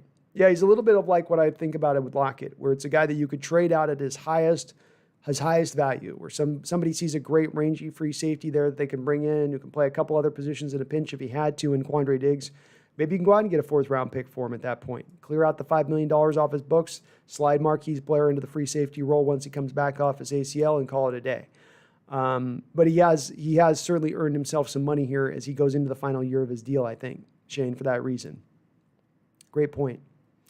Eric Vig. What's up, Eric? He says, what's up, buddy? Haven't seen you since the Bills game, but the defense is starting to gel. Hope the Hawks get to the Super Bowl. Go Bills and go Hawks. Dream matchup, part 2. I'd love another shot at you guys, and it was a fun game early on this year, back and forth in the nature it was. It'd be great to see the Bills get back to the show. I love the way you guys have built that team. It's always hard. Like I was talking to you, Eric, I think back weeks and weeks ago when we were in the chat, you always root for these coastal teams up in these upper regions of the north who get forgotten about by the rest of the media and the rest of the fans throughout the country.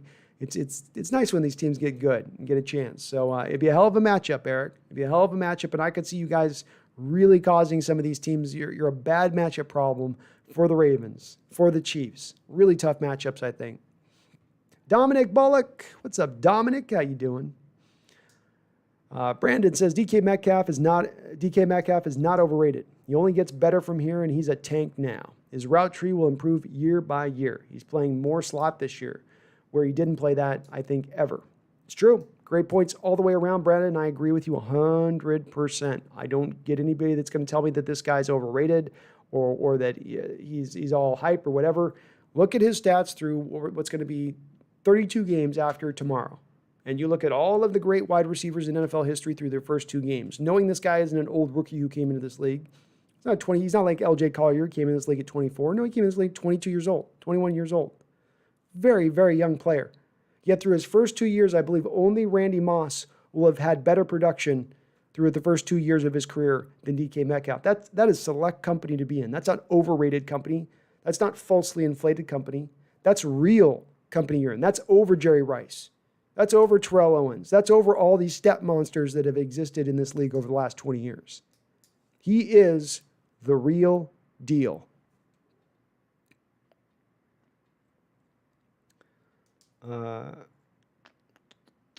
Dark RH, the Rams and the Cardinals have the worst fan bases in the NFL. Let me think about that.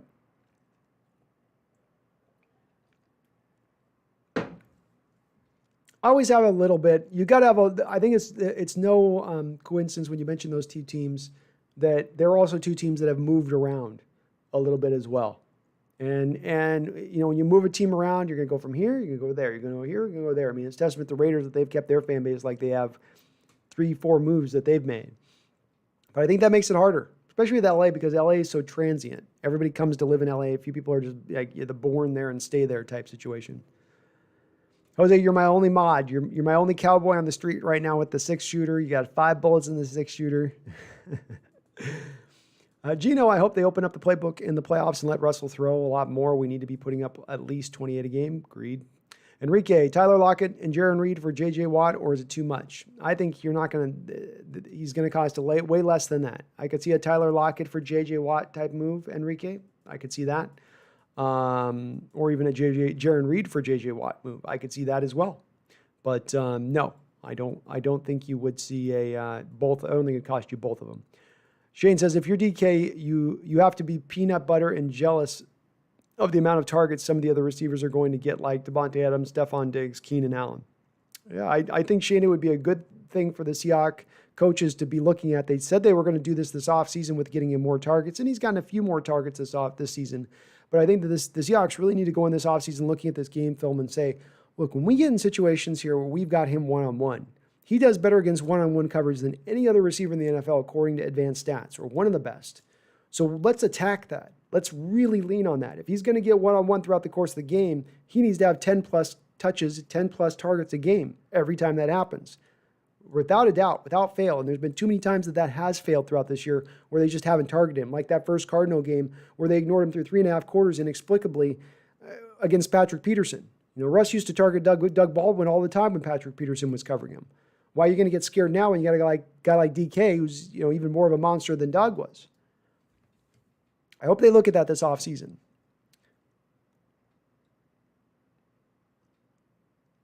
Randall says, McCaffrey, Gurley, David Johnson, Zeke, that's why I don't sign Carson. There are more examples. Yeah, Sean Alexander, a guy we signed after an MVP season, fell off a cliff. There is the rare guy like Henry who can sign the new contract and have all those touches and still go out there and ball out. There is that rare guy. But you don't want to count on the anomaly. You don't want to count on the Neo from Matrix. You want to count on it being the normal thing of people being plugged in and just it's the normal kind of guy in the way.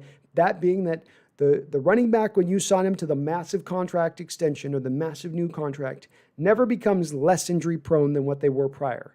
They don't get better after that contract extension. They get worse. And you have seen that in the case of the guys you mentioned. So the guy like Kamara has been able to still show out and be that rarity, and Henry's been able to show out and be that rarity. But for every one of those guys, there seems like 3, 4, 5, 6 other guys you can point to who don't foot the bill, who don't earn that money at that point. You're almost paying all the time for running backs for past performance rather than for future performance.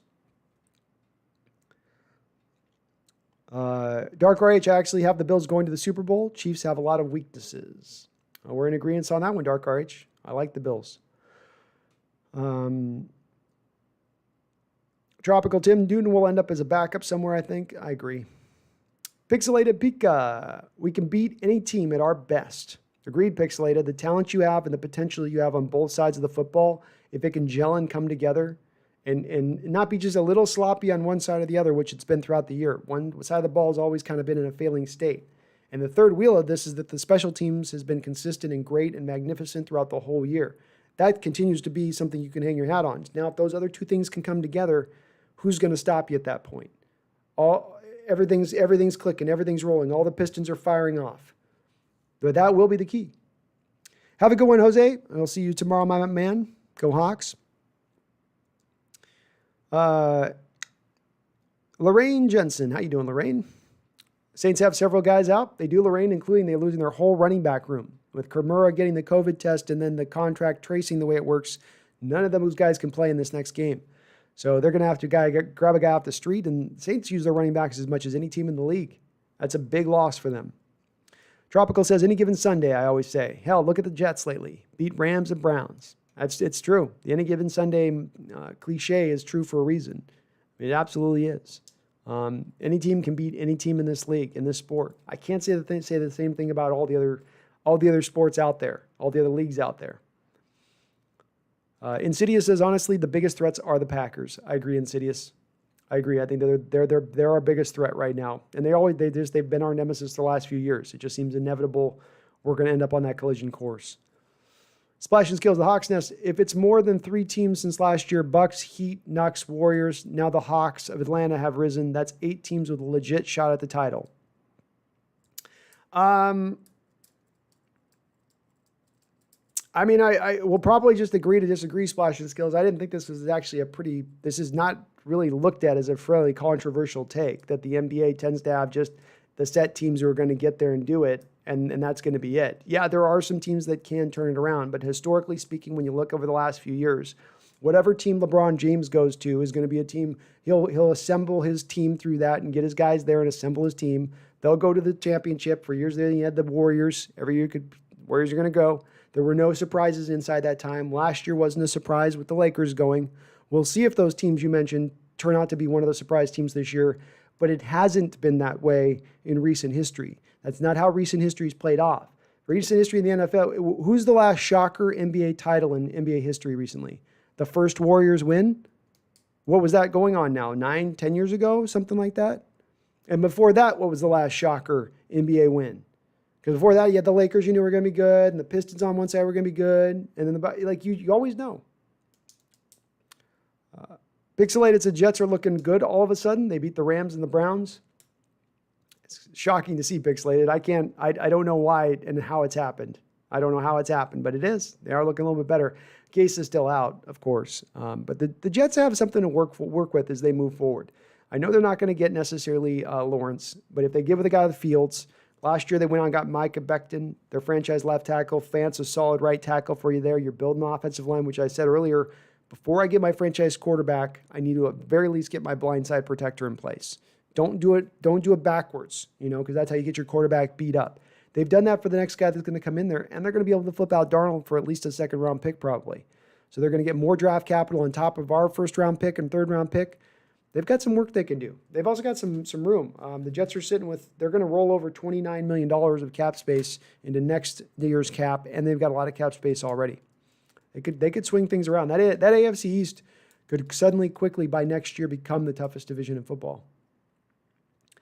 Dark Rage, here's the thing. The NFL only has 16 games. The NBA has 82 games. There's such a thing as pretender in the NBA. By the first month, everybody already knows what teams are good and great.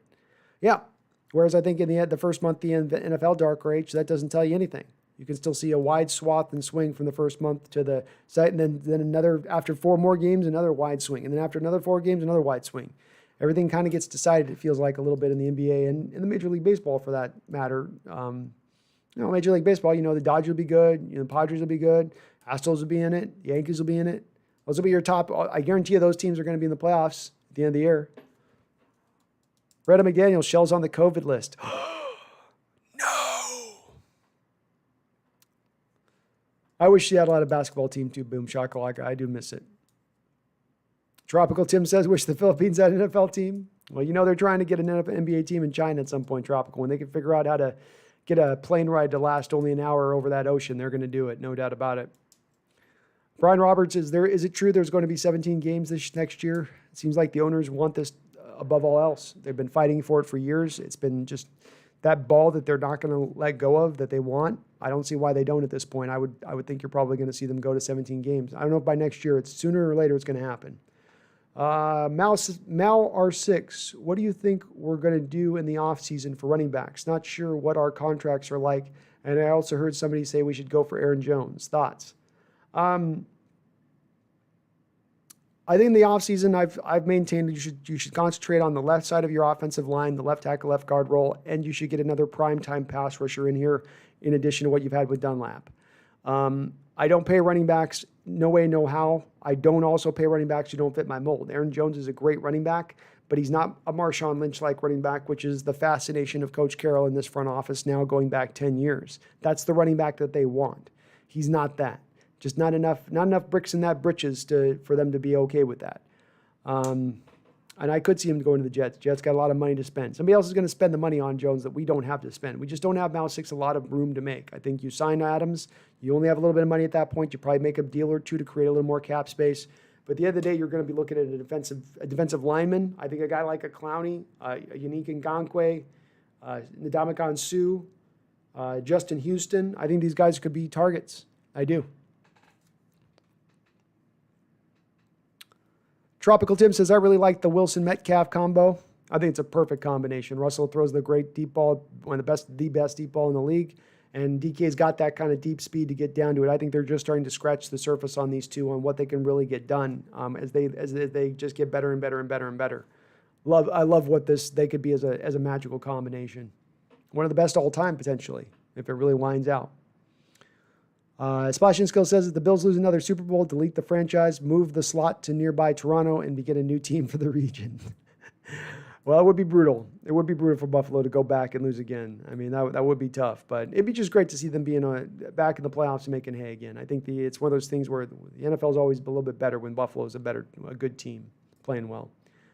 Boom Shakalaka, yes, Wright has been playing absolutely consistently this year. He's had his best year, I think. KJ's had his best year of his pro career this year. I think he has. And I think a lot of that's his move to the Sam. I think the Sam linebacker role has fit him really, really well. And removed some of the deficiencies in his game. Dark Ray says in 2-3 years, we'll probably pay for all those dumb moves in the offseason before we went to the Super Bowl. Every key piece on the Rams is still in their prime. Mara, and once those guys get into their early 30s. Yeah, it still could be a couple years before you guys, that Bills do. I don't know that it's necessarily due next year for you, Dark. Could be another year or two. Could be 2-3 years. It does come due at some point when you make those kind of moves. Splash and Skills. That the Hawks Nest, by the way, and predictability, the NHL beats all leagues. Agreed. Splash and Skills. Agreed. I just don't care about the NHL, so that's why I didn't mention it. Dark Rage, with those big contracts, we're going to be one of the worst teams in the league for about 3 seasons. If we can trade some guys like Tyler Higbee and Robert Woods right now, it might not hurt as much. Well, and you guys did get creative last year too, Dark Rage, with the Todd Gurley deal, with the Brandon Cooks deal. Those were 2 deals I thought were going to hit you in the now, but you were able to offload those a little bit. So that did help you out in that respect just a bit. But yeah, at some point or another. Martin, who would you most like to see us play in the wild card? Who would you least like to see? Kind of like who matches up against us best? I would most like to see the Rams at this point because I think that they're beat up a bit. I think their quarterback is not playing at his best and he's beat up, which is a nice combination to have to go up against in the playoffs. I think Tampa Bay would be the worst wild card team we could face. I just don't like that matchup. That front four can get pressure. They've got an offense in Tom Brady who I think could beat us. Arians has played us a bunch in the past as former head coach of the Cardinals. He knows how to beat this defense as well and has had some success against us. I don't want to deal with the Bucs really in that first round. So Rams I'd like, Bucs I'm a no. Jeffy K says Chiefs Kingdom. Jeffy, did you see the Brett Collerman video that was dropped today? It's pretty interesting. Tropical says, let's trade Jordan Love for DK Metcalf. No. Boom Shakalaka says, trade Rodgers to the Jets. Dark Hutch, Major League Baseball is the most predictable league for at least half the decade. It's been the Astros, Dodgers, and Yankees. Yep, it has. It's true. True talk.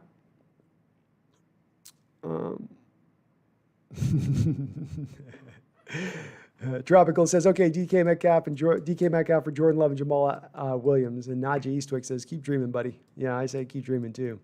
Gino says, is Seattle going to let the fans in for the playoffs? No. Randall says, what's a Puna Ford extension look like? Puna going to be on the Hawks underrated list? Dude's a problem. You could probably pull off like a 4-year, $20 million deal, $7 million guaranteed, maybe a little bit more, somewhere in that realm. Space, J.J. Watt, answer, yes. Yes, Space, I would do it. I would definitely do it. I think it'd be about fourth rounder would be about what it cost you, maybe a fourth and another player that you could throw in maybe. But I'd love to do it, love to see it. Eric Vick says, do is one of the best young receivers in the league. At Ole Miss, they told him to run the go, and if the ball comes, snatch it. He was all physical attributes and more, but he was raw.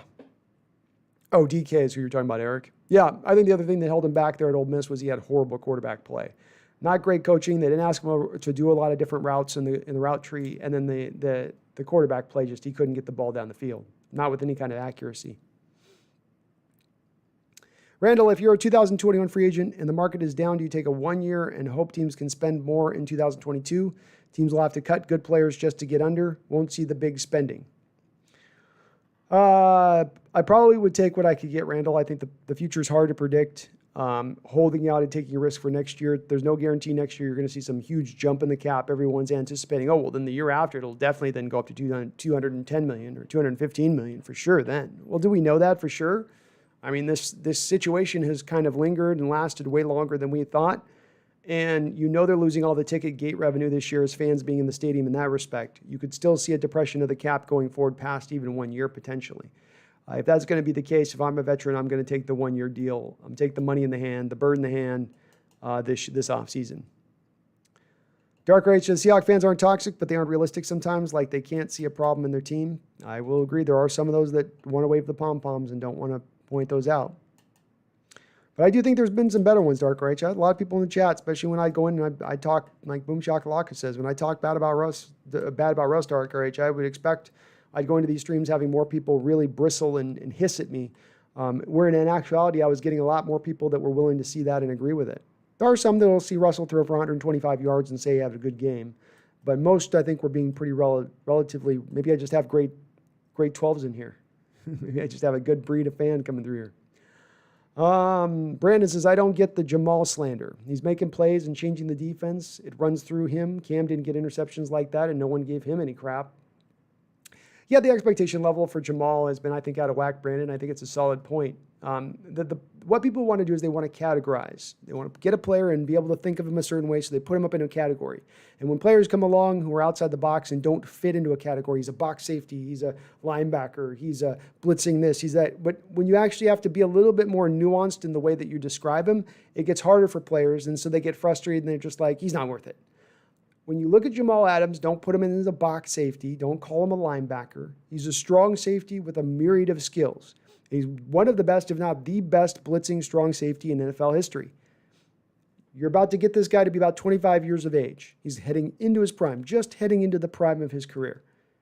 What I will say again and again with this guy is if you can't find a way to take a Hall of Fame strong safety in the middle of the prime of his career and find a way to best utilize him, you as a front office, you as a coaching staff aren't doing something right.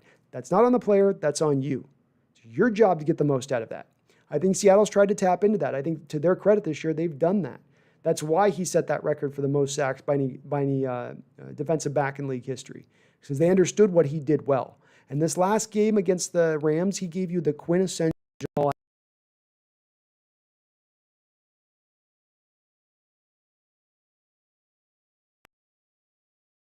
Check. Okay, I caught it that time. Quick, folks.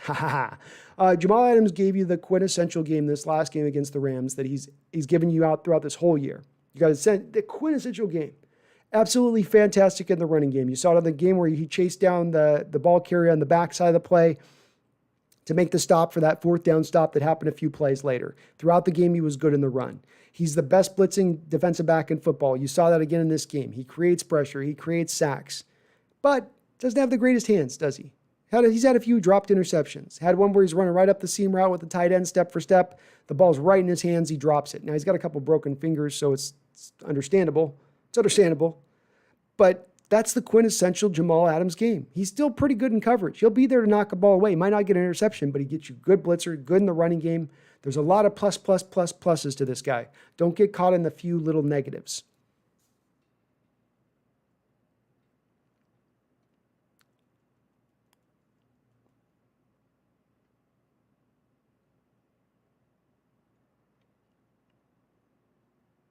Boom Shakalaka says, Cloudy for a league minimum would be a funny twist. Yeah, I don't know if you're getting from a league minimum. You probably get him on a 1 or 2 year deal at about like $17, $16 million a season, but it's going to be a drop off of what he was at. That's for sure. Jaden says, we about to drop 63 points on the Chiefs in the Super Bowl and win the thing by a mile. Oh, that'd be beautiful to see, wouldn't it, Jaden? That'd be a fun game to watch, man. Fun game to watch. I love your confidence. I love the confidence of my Seahawks fandom. I don't care if it's I love it. Voodoo. Hyde is out tomorrow with an illness. Collins was added from the practice squad. I bet Voodoo, they're just resting Hyde in case anything happens with Carson. They want to have one of those two guys ready to go for the playoffs, and so one of them was going to get rested for this game. The Hawks Nest, understandable, but Seattle got an NHL team, so watch out. It's going to be hard for me splashing skills at this age to pick up the sport. It's like soccer. Sometimes I just look at it and I go, I don't know what's happening here, and I don't know if I care. But maybe. Jaden says, beating the Rams twice in a row in the third match of the year seems like a little tough to do. It would be hard. I don't expect us to just walk on the Rams, but we would be catching him at the right time, Jaden. The quarterback is not going to have a magical healing of his thumb over the next 2 weeks. They've got injuries on that offensive line. They've got a couple other places they're a little beat up at. I think we could maybe get in there. Maxwell says, Dunlap is better. Dunlap at Clowney. Who would you sign? In my opinion, Dunlap is better. I think Dunlap is better right now. I do. I would like to have Clowney back. I think he'd be a great fit over at the Leo end. And I think with Dunlap, they've kept him over at the left defensive end. So you would have a nice setup with Clowney at the Leo, the other guy at the 4-tech, 5-tech, whatever. But yeah, Dunlap's a little bit better. Randall says, I'm not verified this statement, but I'm shocked if it's inaccurate. This is the least penalized season under Carroll by a long shot. Less offsides on both sides, holding, personal fouls, everything. I think it's true. I do think that that's true. Certainly losing Jermaine Ifedi has been a big part of that. Jermaine was a 15% of the penalties every year on his own, every year he was here. But it's true. We are way more disciplined this year as far as that goes, and that's been one of the hallmarks of Carroll is that he likes them to just play loose and free and easy, and that sometimes leads to more penalties. But they've been able to keep it more on lockdown this year.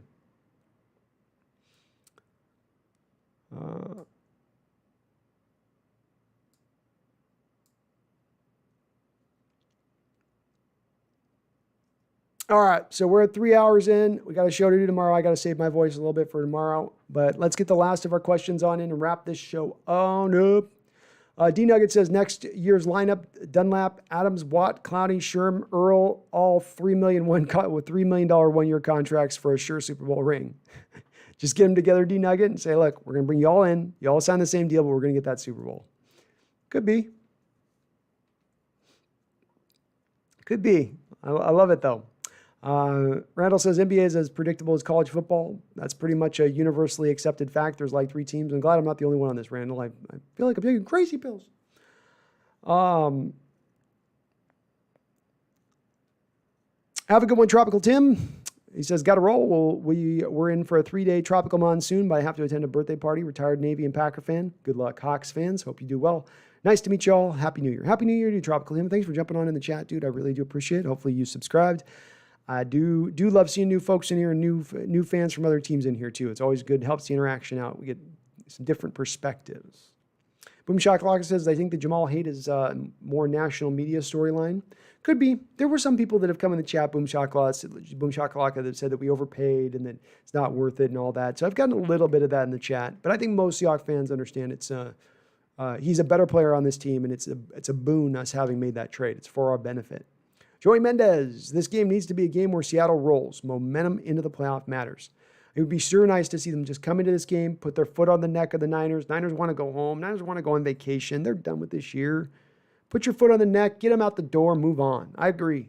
Keep that ball rolling. Keep that momentum going. Keep the defense tightened up and locked in. Keep them with all that. This is the sport of football is about momentum. From play to play, quarter to quarter, game to game. When you create the momentum and get that ball rolling, you can become unstoppable really quick. Randall McDaniel says the running back I target sign is Ravens' third string. He's young, tough, productive. Gus Edwards. I love that kid. Even Mark Ingram would be a nice fit, but there's a lot of guys who will be 25 to 50% less than Carson. One of the reasons too, Randall, I say if you build up the offensive line, you can afford to lose 25% less in the talent at the position. I did watch some Gus Edwards. I did watch some of his film, Randall, and I did like him. Solid, strong runner, hard runner. They've got a deep stable of backs there right now, so it's hard for him to get on the field. You know, you mentioned Mark Ingram. They got the kid out of Ohio State this last year they drafted. They're trying to get him some touches. But I like Gus Edwards. I do. He'd be a fit here. He would. Jason McEward. What's up, Jason? What's up, 12s? Game 17 is here tomorrow. Game 16, you mean? Week 17. And then we're off to the playoffs. Hopefully on a playoff push. I'm all in. Go Hawks. I'm in as well, Jason. All in. And can't wait for the playoffs. Can't wait to see what's going to happen. I don't know what's going to happen, but we know it's going to be exciting, and we got ourselves a chance. A mere few games, just a handful of wins. Just go a little run.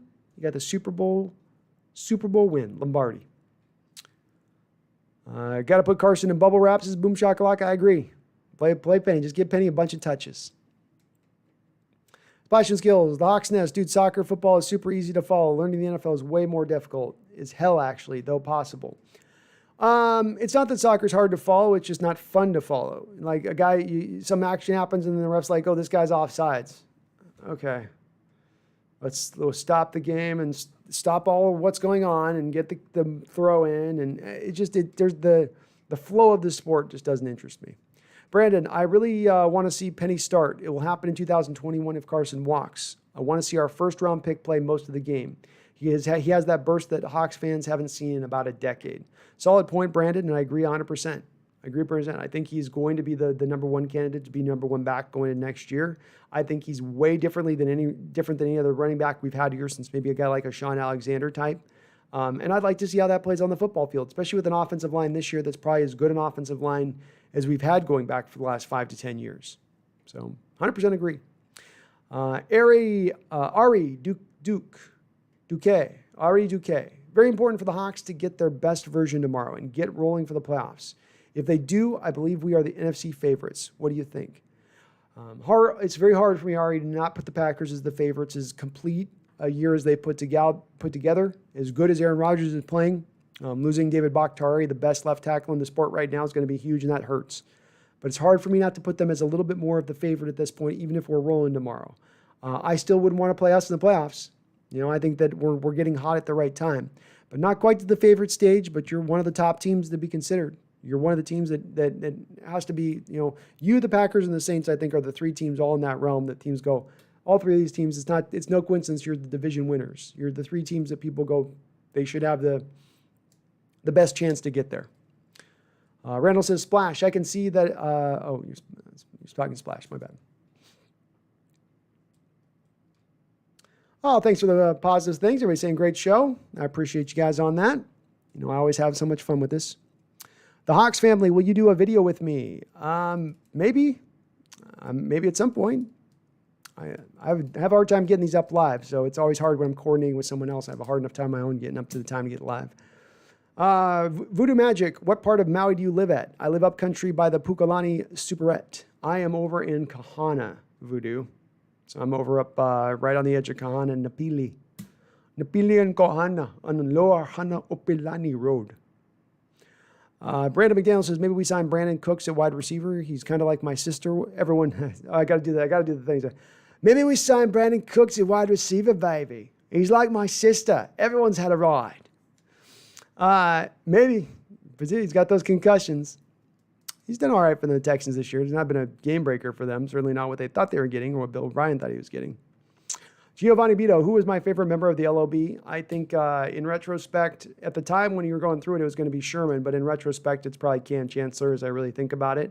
Especially as I've watched a lot of these old footage of Seahawks games when I'm putting together the great Seahawks moment videos. Just watching Cam Chancellor and what he did on the football field, his physicality, the way I think he got over into some of the heads of those opposition's receivers when they're going over the middle, and just what he was out there as a player. Jason McCure says, Super Bowl Hawks, here we come. Loving it. I love it. Love that confidence, folks. I'm loving it. I hope so.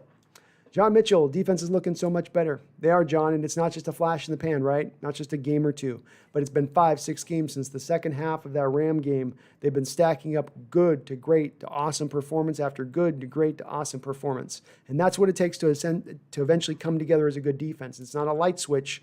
even more so than the offense. Offense, I feel like, can kind of come together overnight almost, but a defense has to slowly kind of find its identity and how it's going to go about being an upper-level defense or be dominant, and they finally have found that point, I think. They're going to get tested harder than they've been tested over this last 5 or 6 game stretch over the next couple of games, but I think they're up for the challenge. Dark RH, I think the Rams are going to be the Super Bowl. I still think the Rams are going to the Super Bowl. Dark RH, you're going to be in my ear all offseason if you guys win the Super Bowl. I know it. I'm going to see you in every one of my chat just going, yeah. Remember when you said that we're going to pay the price and the popper? And that'll be brutal for me, Dark RH, but I'll eat that crow. I'll eat that crow. I'm a man. I'll take it.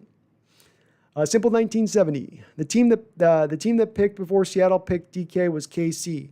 Thankfully for the league, KC didn't take him. No, I think they took Mecole Hardman with that pick. Simple.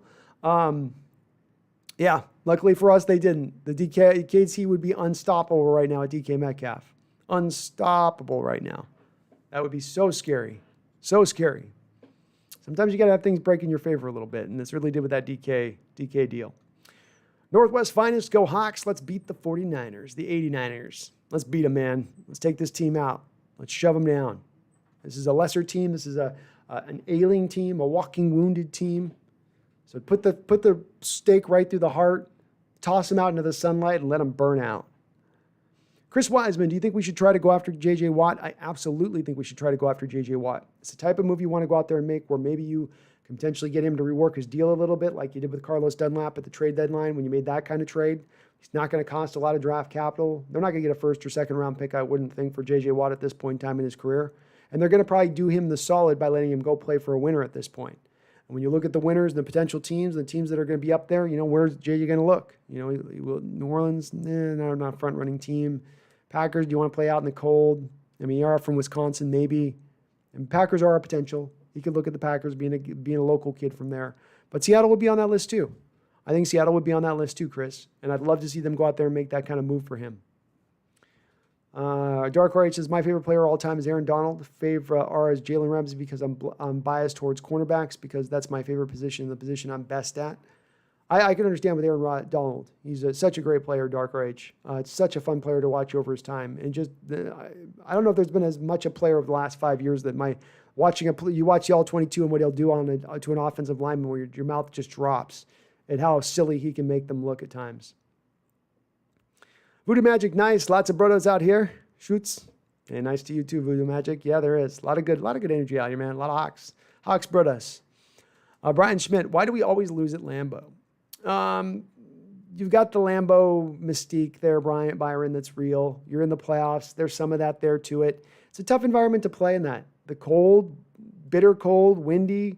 A lot of times you got snow. A couple of those games. We had the one game with Rodgers where it was a snowy game, and they play in those elements so well. They're so used to it. Rodgers has played in it for years, so it's like second nature to him at this point, playing in those kind of elements. No problem whatsoever. I think that makes him just that much harder in that respect. And we've played against some really good Packer teams. We've had to go in there and we played against some real complete teams. It's not just been teams that have been all on Rodgers or all on Favre. They've had them really rounded out, and it's made it tougher for that reason. But I just think it's the toughest stadium to play in the league right now, especially when it's in winter, when it's in its worst, when the elements are at their worst. Random McDaniel says, is Jamal Adams the most unique player in the league? Yeah, I think so. This is the guy, as if he rushed through us, he was here healthy through the whole year. He's pushing for 16, 17 sacks in a year, which is ridiculous numbers for a defensive back. And he gives you a good run-stuffing ability, and I think he's still a pretty good player in coverage. Overall, throughout his career, he's grayed out as a pretty good player in coverage. He's had some tough moments with the Hawks throughout the year. He's not been horrible, but he's just had some tough moments at times where he's got picked on a little bit. But overall, he's still pretty solid in that respect. And I think that does make him probably the most unique player in the league, in that there's so many varied things that he can do. You don't really have a guy like who's really, truly, let's say, a guy's a running back who really can truly play a wide receiver. And they say that with a guy like McCaffrey or Kimura, but they do all their damage really out of the running back position. That's where they're making their catches. Cooper Joseph, how deep do you see Seattle going into the playoffs? I see a route to the Super Bowl. One seed, one isn't held by the Packers. Not saying it isn't possible to win in Green Bay. It would just be difficult. Well, that's how I think this would play out, is if we win the first round, let's say we play the Rams, beat them in the first round, then you are off to Green Bay in the second round at that point. That's going to be a tough win, Cooper. It's going to be tough, and that's why I put throughout the year, and I have for the last couple of years, put so much of an onus upon getting that first round bye in the playoffs, getting that home field playoffs. DC Clem or DClem1, thank you for the subscription. It's that important because then you avoid having to go to Lambeau. You avoid having to go into the Superdome. I mean, it's big. Carlos Escobar, thank you for subscribing. Some guys subscribing the last second. I appreciate you guys on that. Thank you. So it's the number one seed's important for this reason. It's such a big, and this year more than ever because there's only one number one seed in every conference where there used to be two every other year prior. But that said, you didn't get it. I hope next year they can push back into getting that realm, especially we get fans back in the stadium because we saw in 2005, 2013, 2014, when you got the first round bye and home field advance throughout the playoffs, there's a very good chance you're going to be getting to the Super Bowl.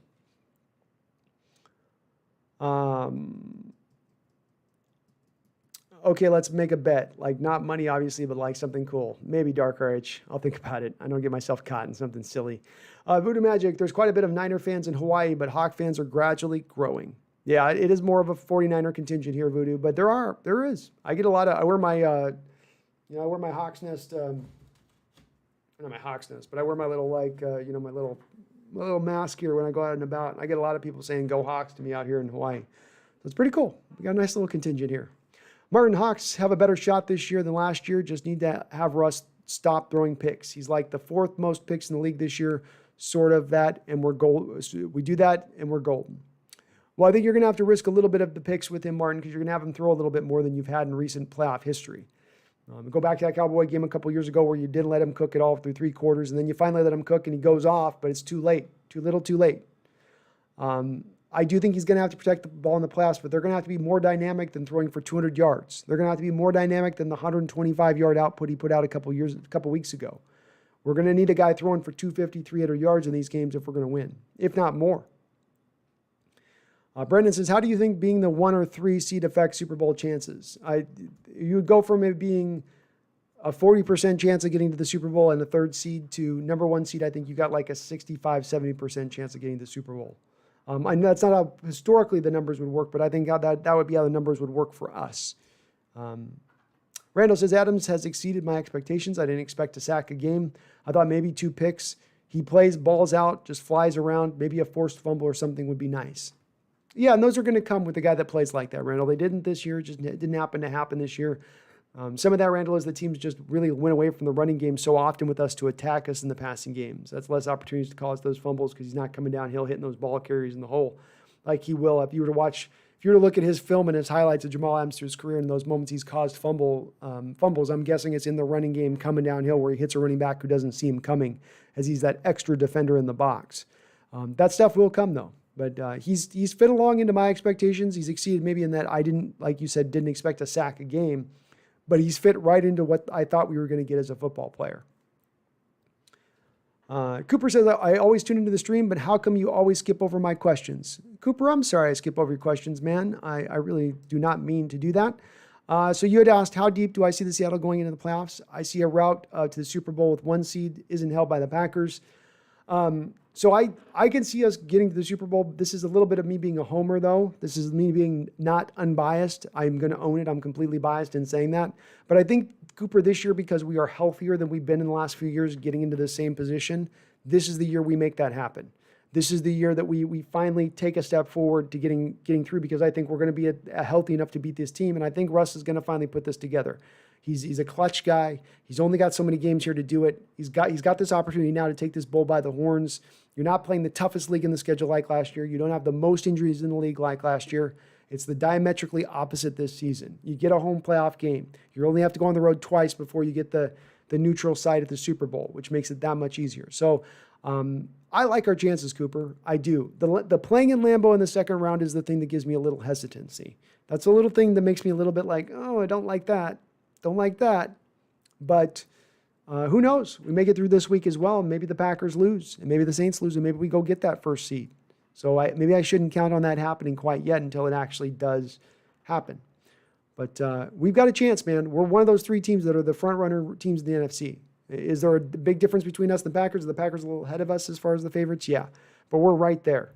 And we're in much better shape than we were last year. And look at how much of a battle we gave them last year Almost if Malik Turner makes a key third down catch in that game, you potentially go down and score, and maybe you win that game.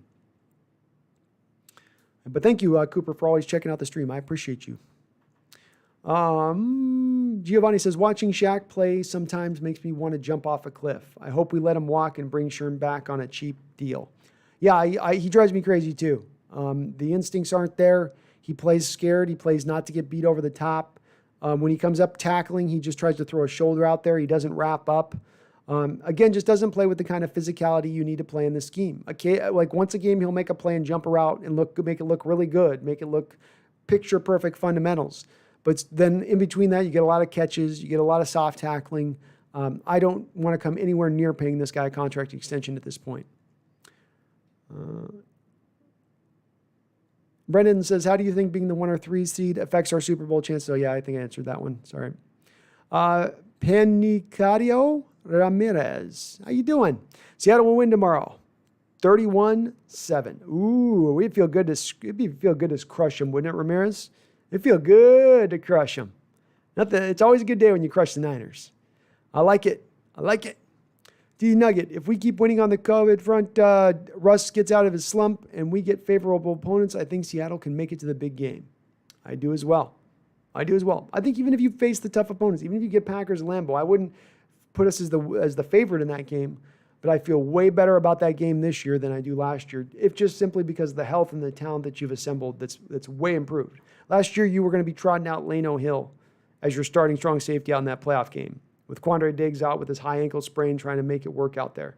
This year, you got a healthy Quandary and a Jamal Adams. I went position by position, but you'll be better at the tight end position. You'll be better at the offensive line. You'll be better at the running back. You'll be better at the wide receiver. Because Lockett ain't going to be working through that lower leg injury that he was dealing with. So I like so much better about where we're at in that respect. Who's Mr. Ramirez? Who is Mr. Ramirez? Sheer West says, do you expect Josh Gordon to be around next year? We've got to figure out, Sheer, what the hell the commissioner's office is doing with this guy on the suspension front. We still don't know if it was a failed test or an administrative error on Gordon's part. I mean, he didn't file a certain piece of paperwork that they needed him to file. We don't know. We have no idea what it is the reasoning behind why he's not been allowed to be back on the field. And there still is even a smidgen of a chance here that we could see him activated for the playoffs. If he is active, if they're going to let him back to playing football here next year, I'd love to see Seattle bring him back into play. I think the guy's still got a little bit of left in his tank, even with a year out of football at this point. And he won't cost a lot of money. That's the thing to keep in mind, too. You're only going to have to sign him to a 1-year, $1 million deal again. So I take that kind of flyer.